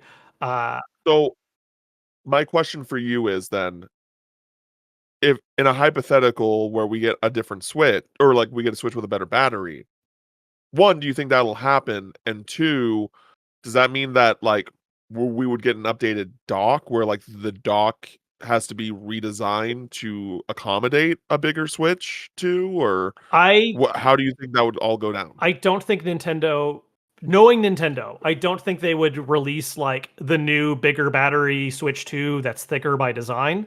What is a possibility is that as time goes on, they figure out more efficient power solutions, and so even though the battery's the same size, uh, the drain on it is slower. Because that's even what happened with the Redbox Switch, right? They didn't like make a bigger battery or anything. It's just the Switch 2 was running on a less demanding on more power efficient hardware. So it was able to run cooler and also drain the battery slower. Uh, and so I imagine if we do get a better battery life option down the line, it's one of those situations where it's the same battery. Maybe there's whatever, maybe battery tech makes some kind of advancement in that time as well. But more likely, they just make a more efficient system that stays the same size. And so they would not have to like release a new dock or something. I don't see Nintendo changing the physical design of like the core system that way, unless they were to do like a light system where they make a smaller one that is handheld only, like they did the last time around. But I don't see them being like, people complained about the battery, so we made a bigger Switch. Like I don't see them doing that. Okay. I didn't know the context to the updated battery on the Switch, so that makes a lot of sense what you're saying. Yeah. Um, and the other thing that I wanted to mention too that I think is cool, and I'm curious as to like how it's all going to pan out over time. Because I mean, I don't know, it's tough because like it's like, oh, this is a cool feature, but for me, I probably want to actually see the results of me committing to it because I'm probably going to trade in the Switch eventually to get some special Switch. But like the battery memory or thing feature where it's like, hey, if this is on the dock or if it's charging, we stop charging it at 90%, Yeah. so that when it comes to the battery memory, it doesn't make it so that the battery drains more over time. That's a nice way to somewhat semi accommodate the lack of battery life. But it still does not fix the overlying issue. Like I had I mean, it's not terrible, but I guess but I had my Switch to just off dock for about 2 days and probably lost like 20% of battery. Yeah, the standby battery loss is, I think, the most frustrating thing because it's one thing to like burn through your battery fast while playing a game because like that's still frustrating, but like I understand why. I've been doing things. It's more frustrating to be like, I haven't been using this and I just picked it up to use it and it's at like way less battery than I left it at before. Um, Yeah. yeah, I wish they also made the ability to do a full shutdown more convenient. Like you can still do it, but it's always like a song and dance of like you have to hold the power button and then navigate over to like power options and then bit you want to do a full shutdown. Like I understand why they want to emphasize that you should be just be using sleep mode. Um, but if I know I'm not planning to play the system for a few days for whatever reason, it'd be cool to be able to do that instead of just put it to sleep and then come back to it dead. Yeah. I don't Yeah, know. battery. But those are my thoughts on the Switch 2 so far. Kevin, what are your thoughts that we haven't already discussed? Yeah, I mean, again, battery life is a headache, and that's just kind of one of the biggest ongoing issues in any handheld space in general. Because you want power to play cool things, but power takes battery life. That's just the trade. Um, I really like it a lot overall. I mean, kind of what you were saying, right? It's hard for some people, I think, to get on this particular train because uh 450 is not a small sum of money. No. But like honestly, out like not even thinking about exclusives, which is the main reason to want to upgrade. Uh, I feel like I'm getting my money's worth out as far as like how well older stuff is running, how just the general experience feels. Uh, it is a much needed bump in performance that like the original Switch was already outdated tech when it came out, and that's not to say the Switch 2 is somehow leaps and bounds ahead of where we're at in general, but coming from what the original Switch was, uh, you just really feel that difference in performance like right away. Uh, Not even playing stuff like Mario Kart World, which is great. I am also enjoying Mario Kart World. It's a fun game, and I'm enjoying playing that Bravely Default remaster. But a large majority of my time outside of that right now is just trying out older games and doing the Switch 2 updates, and they are significant. I mean, in some cases, it feels almost like a different game because of how much better it's running. Pokemon Scarlet and Violet still doesn't look like the sharpest game, but it works now. Like it runs. The frame rate is smooth, and that's Yeah. huge. That Um, that is the first uh that is the first cartridge I put into my Switch was Pokemon Violet. yep, I've had it I've had both of them sealed since the complete versions came out with the DLC on the cart, and I was like, all right, time to boot this up and see what it's going. And I didn't talk about it in what we've been playing, but because I've only played like maybe the first 30 45 minutes of it. sure. But as of right now, as someone who, as the known like Pokemon pessimistic person, um, this game's checking a lot of boxes for me. Now that you're able to actually play it. Well, I didn't look into the game in Sure. any real way. Like I know like what the premise is and things like that, but I didn't really look into like, I don't know real anything about that game. I was like, I don't know how you get the legendary as your bike. Like I didn't know any of that stuff. Yeah. Um and just the idea, I think what really is working for me is that it it very much is enhancing significantly a lot like some of the things that I felt disappointed by in Arceus Legends. Like just seeing like a group of Hoppit just like Existing. fly existing. Yeah. It's just like, yo, this is so cool. Like, this is great. Um, I I so far I I'm really enjoying it. I I hate that I don't have time to play it. That's where I'm at right now. Yeah. Where it's just like I'm at the time now where like if I'm playing anything, it needs to be The Legend of Dragoon. Yeah. That is what that is where we're at right For now work with purposes, yes. for the For the for pod. the Patreon. Yeah. But like in my mind, I'm like, damn, I like now that I have the Switch 2 and like again my main job I drive around and do like deliveries and stuff to make money while I can. Um if I'm not if I'm waiting for a good delivery, I'm just gonna pull out my Switch 2 and I'm either gonna play Rideout or Pokemon. Yeah. And like and really I want to play both of them really badly for different reasons. So it's just like, we'll see how much progress I get in Pokemon, but that has been a really great experience already too. Like yeah, the environments are a little like bland Sure. in the sense of like color. Yeah. But And like there's a kind of a flatness to some of the environmental like some of the bushes flat is and like trees. Yeah. There's yeah, flat is a better word. yeah. I Uh, so I do have some issues with Pokemon Scarlet Violet as a game. Like there are some things it does that I just don't really like. But sure. the thing that really did make me stop playing it back in the day was because I kept having the performance issues, and then they announced they would fix it, and then they never did. And now they have in the form of a $450 brand new system. Um, and so like I do want to go back and actually finish it now with that, and I think I will have a better time overall. But there still are some things about the base game that I'm kind of whatever about. Um, but it is a much better experience playing it on the Switch too.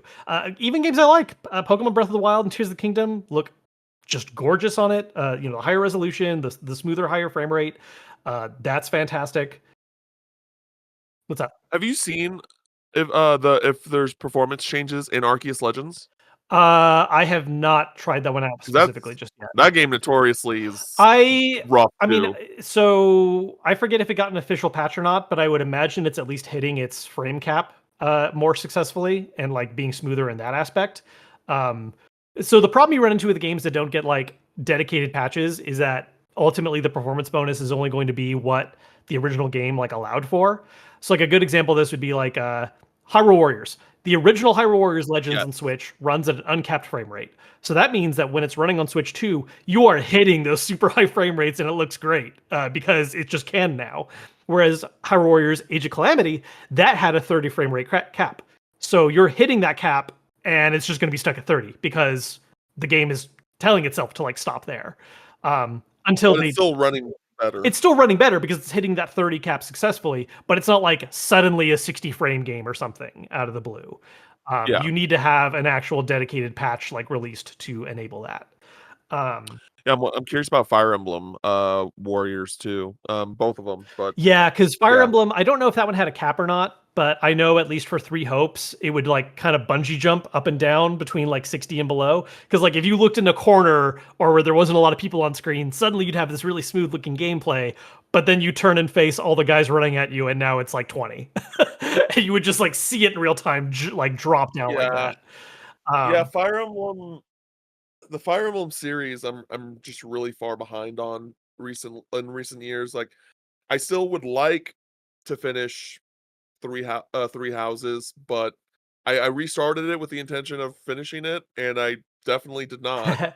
Yeah, I mean, if you're gonna play And through any Fire Emblem stuff from the last generation, I mean, it's yeah, at least 3 houses. The Warriors games I are know it's cool, just but, like yeah, no, I wanna play all of them. It's just I'm just it 3 Houses, it's like I don't like how they personified it. I just don't. Like, it sure, just doesn't work for me. yeah. I was fine with it, but But my stance on it was, "This is cool as a one-off experiment. Please don't do this again in the next game." Was my reaction yeah, to it. I'm like, like I as 100%. its own experiment, it's neat. I do not want the series to be this, though. And the thing is, like, it totally is. There's totally gonna be another one.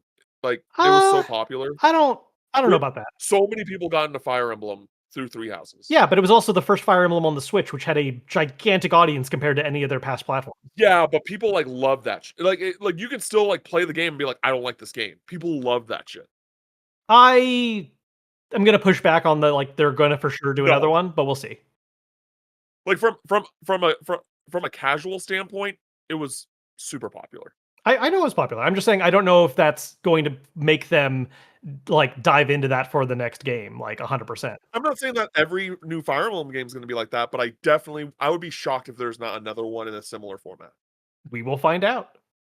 We're most likely Alrighty. getting a remake first, so, like, that's not going to do that for sure. Oh, But 100%. we'll see what the next main line after that is like. That's Uh, dog, like, I know we haven't gotten there yet, but, like, there's a whole direct rumored for June or sorry, July. Please be there. yeah, Please announce the I next feel Fire like Emblem. yeah, I've talked to a few people who are really down about the idea of not getting another proper direct, especially because we just got the Bonanza one, and it's like the Switch 2 just came out, so like, are they really going to do another direct so soon? There are so many games that need updates and talk about for going into the back half of the year that like I feel like a summer one is inevitable because we got Bonanza. I feel like July makes sense. Um, Yeah. we'll see. Yeah, I feel like we're due for another one, and I would be very surprised if there's not like one more new game reveal. Like I'm not expecting us to suddenly get like 5 new games coming out in the holiday season, but I think like one more is certainly warranted, especially as like a Switch 2 exclusive. Because past Bonanza, That'll come out this year? I think so.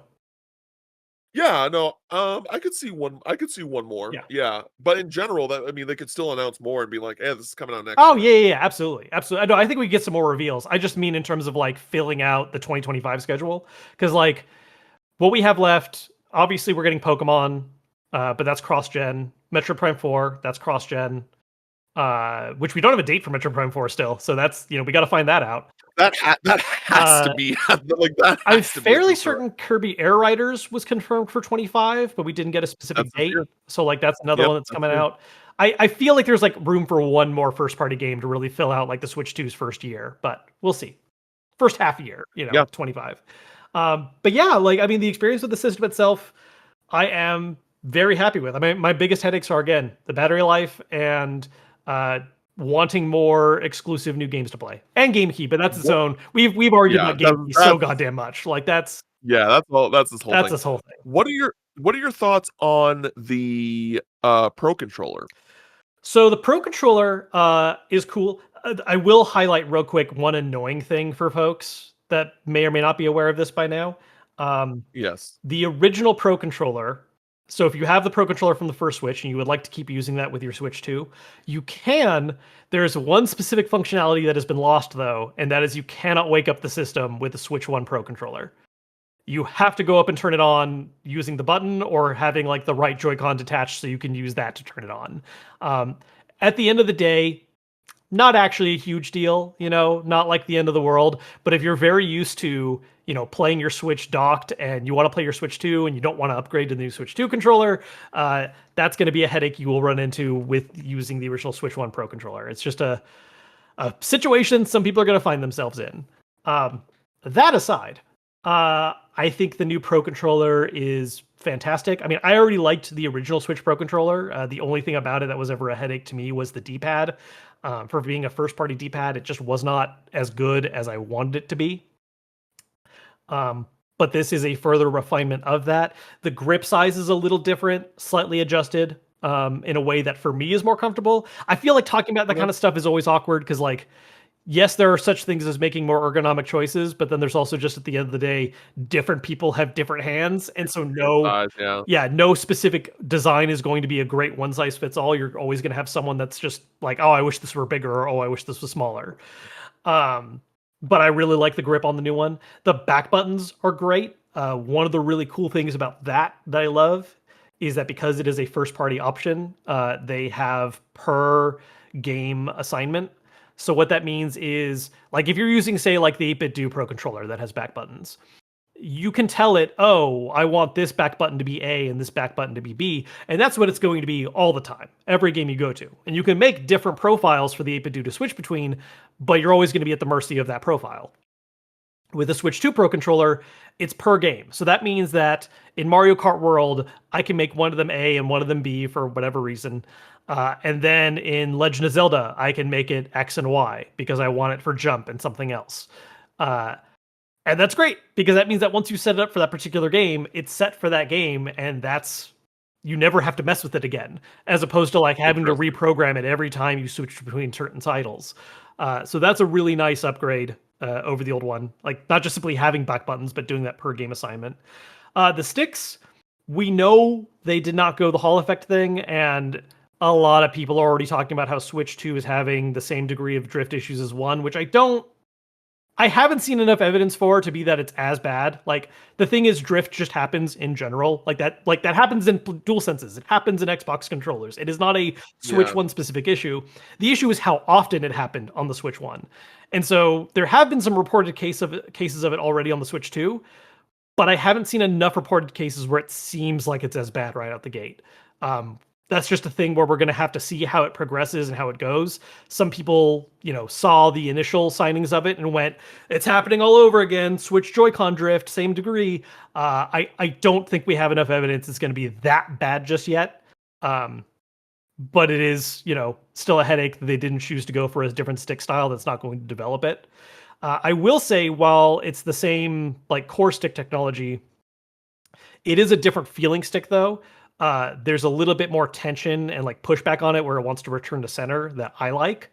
And it has like an anti-friction ring, so if you're doing circular inputs, it just glides. Like there's no plastic against plastic feeling roughness that you would get on like an older Switch Pro controller. So that's a really Okay. nice upgrade. At the end of the day, outside of the back buttons, I feel like a lot of this is incremental in a way where like unless you really care about that home button turn on situation, I don't think most people are going to need to like upgrade to the new one anytime immediately soon, especially because it did get a price hike with the tariff announcements, and now it's like an $85 controller, which is not Yeah. nothing. That is a significant amount of money. If you already have a pro controller, I don't think people have to upgrade, but if you've got the dough and you want those enhancements, I think it's a great controller. Yeah, I do wanna get Switch 2 Pro controller eventually. Actually just recently, like the year, opened up the, Pro controller that came with, like, the Smash bundle. Oh yeah, So it's like the Smash it has the Smash controller. symbol and the white handles. Yeah, Yeah, yeah, yeah, yeah. So that's, like, basically it's brand new. Um, and I really do like the Pro controller, but I also like having the new thing. sure. And I also but I'm also just like, yeah, that's $85. So, it's one of those things that, like, if I were to have, like, put my hands on one, I'd probably be like, "Yeah, I want this. I want this."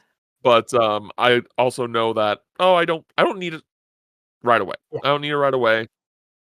Um, and if I do play docked anyway, like, I take off the Joy-Cons, so I would just, like, use the Joy-Cons to turn on the system, and then when I turn on the system, it's like, "All right, switch into my Pro controller and use that for the time being." Um, the last thing I want to talk about, just for me, is, how do you picture them doing special edition, like, Joy-Cons and system like, I would say more so Sure. Joy-Cons, moving forward, just because like, they kind of decided, "We're gonna do the inverse of the Switch 1 when it comes to the Joy-Cons this time around," Yeah, where it's a and it's black like design with just like a bit of trim. of the other colors. Yeah, and it's one of those things like, okay, I look, I don't think just because the main ones have gone that route that means that like special edition ones have to follow the same rule. I do think it means we're going to be seeing more that do experiment with like different stick based colors for the sake of keeping that kind of aesthetic going of like, oh, you have that little pop of color around where the sticks are and such. But I don't think it's like, oh, suddenly all special editions moving forward are going to be black with like filigree designs, and then you just get a little color on the sticks. I think it's something that can still approach from like each game to game kind of scenario. What I'm curious to see, uh, I especially when I was unboxing special edition systems often, I would call Nintendo out a lot for this, where uh, it always feels like they intentionally make weaker designs at the start and up the complexity as time goes by. And maybe some of that has to do with the manufacturing flow and where it's just not as feasible early on. Or maybe it is just because, yeah, they're going to release plainer designs at the start and hope people just keep buying and upgrading every time a cooler looking one comes out. Because you look at yeah, stuff like, you know, what they did for the Joy-Cons on like the Legend of Zelda OLED, and you compare that to Smash, where you get a little silver line on one Joy-Con. The I or my fa- my favorite one is still the Let's Go Pikachu and Eevee. yeah, I still I still have it simply because I think it's the my favorite the, design. The only one I wish I had that I don't is the Dragon Quest ones. yeah, which that One. wasn't US anyways. Yeah, Yeah, exactly. So, um, yeah, maybe down the line, I'll try and get it if the price is not crazy, but, yeah, so that I didn't mean to cut no, you you're off, good. but I will also say because this was actually gonna be something I was gonna mention, I am worried. If there is a Pokemon ZA Switch with Totodile on it, I'm fucked. I'm fucked, Kevin. We'll see. I'm fucked. They didn't do one for Arceus, and part of the reason why is because you know Scarlet Violet was coming out so soon after. Um, but like traditionally, they do tend to release special editions for systems. I I think given with how fresh the system is and the fact that it is technically a side title, we might be safe on ZA. But we will see. I will not say it is not a 0% chance. Like I do think there's a shot we'll get one, but I wouldn't say I'm as confident about that as I would be about like a Gen 10 special edition system.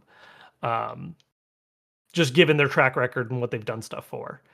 Uh, we'll see. We will see. I think yeah. I'm very curious to see what they do for special editions moving forward because like I do think the Switch did get some good ones, but it also got a lot of ones that were just okay. Like they never really did that much interesting with the main Switch body itself. Like we never really got different colors outside of when they did the Mario Yeah. Red Switch. Otherwise, it was always like, oh, we did like an offset different black like print pattern on the back, and that was just always boring to me. Like the Zelda one kind of got the most complex and it was a little more noticeable, but there were so many where it's like, oh, you have to hold it in the right light to see the design. And like, yeah, it's like a print pattern, a Pokemon cutouts or something. And that's fine.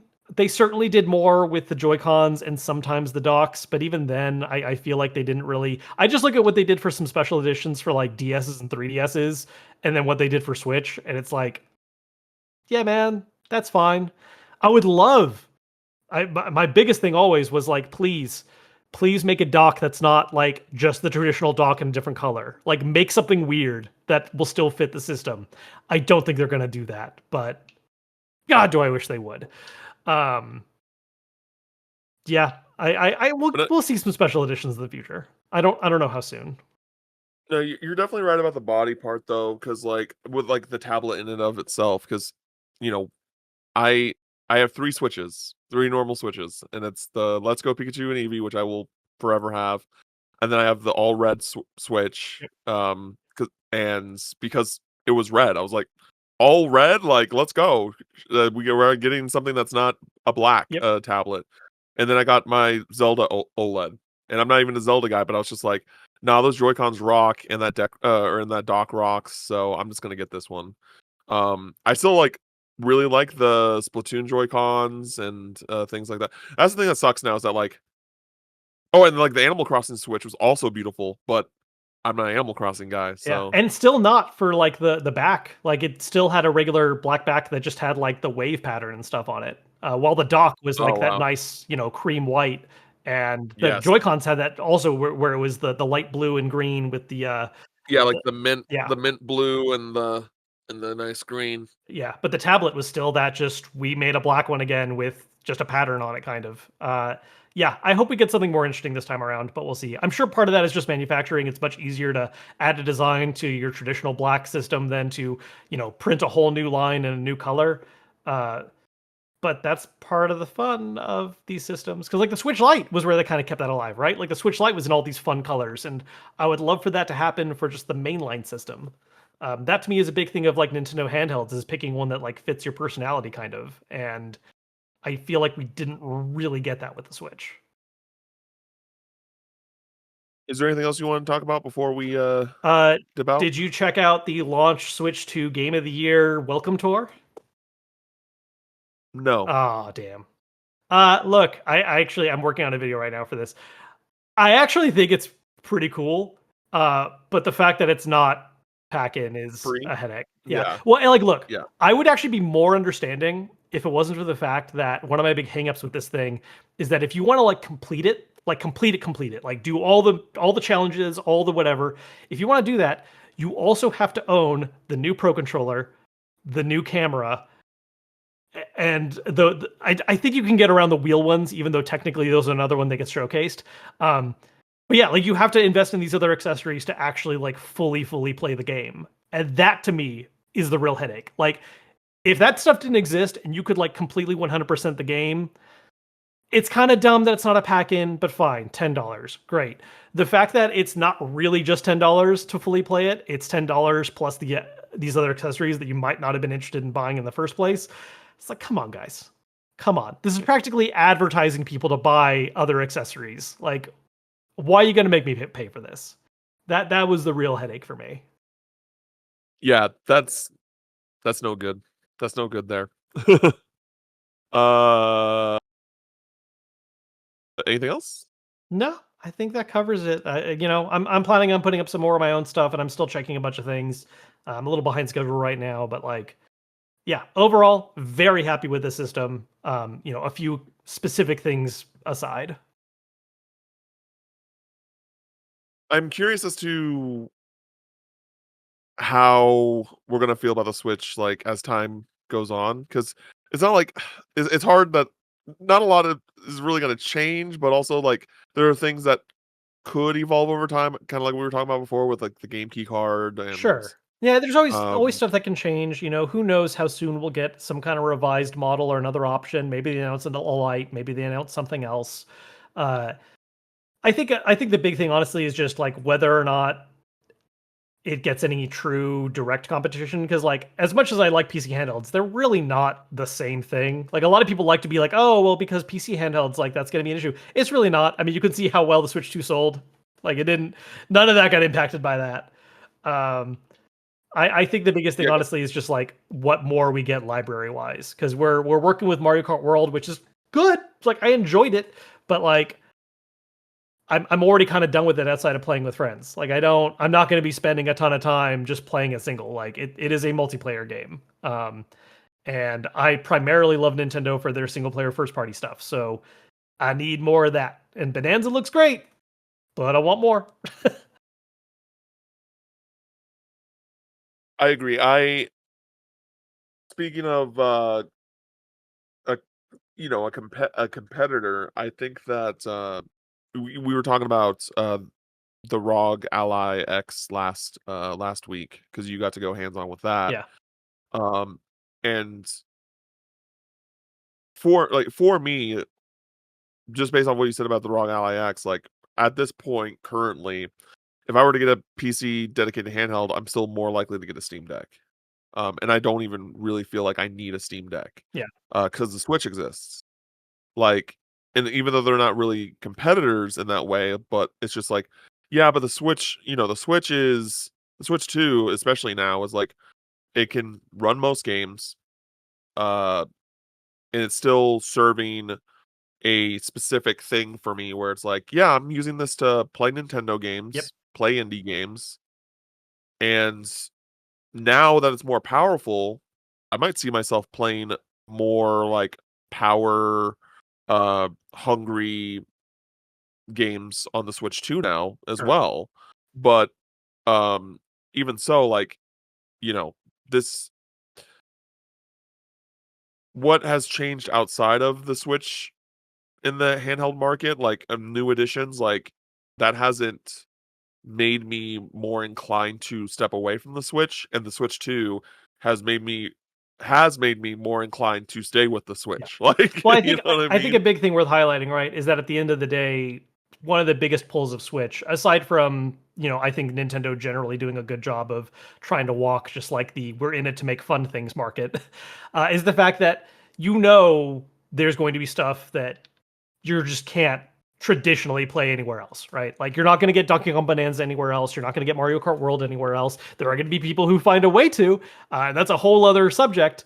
But ultimately, those experiences are rooted in a Nintendo system. There's a lot of really cool stuff that I can play on the ROG Ally or the Steam Deck, but I can also play that on my like home PC.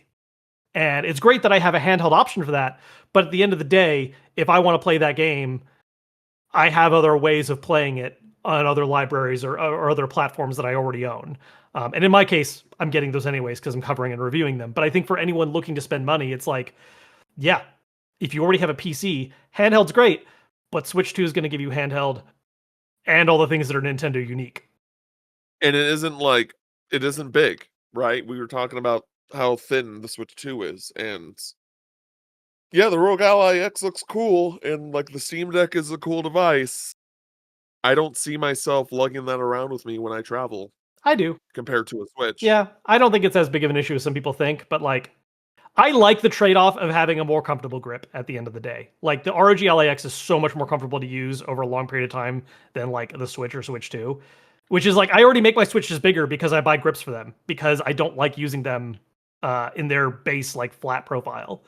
I I guess the point I'm trying to make is more so that for me, I don't see myself using a ROG Ally outside of travel Sure. or a Steam Deck outside of travel. If I want to play those games, I will play them on their original hardware. Sure. And like with the Switch has that benefit because it's original hardware first and also happens to be a handheld. Yes. And so I I'm curious as to yeah, I'm just kind of curious as to what the Switch 2 how the Switch 2 is going to affect one, just evolve over time on its own, but also affect the handheld market across other devices. Because I agree, I don't think like the Steam or like Microsoft sees like the Switch 2 as a handheld rival in that sense. Because it's kind of its own thing. But I'm still curious as to just in general how it's going to affect the handheld space. Sure. Yeah. There's going to be people that it does impact their choice. It's just whether or not it's like a widespread thing, right? Like how much Yeah. it like yes, there will be people who the existence of those things could impact their choices. It's just is that repeating across enough people where it's like, oh man, that system really affected them. Like, yeah, we'll see. Alrighty, well, thank you everybody for listening to this week's episode. Kevin, do you have any last words before we dip out? No, not today. I think we're good. All right, everybody. Thank you everyone for listening. If you are buying Final Fantasy packs, don't go too crazy. You know, be smart with your finances. Um, and until next time, we'll catch you later. Later.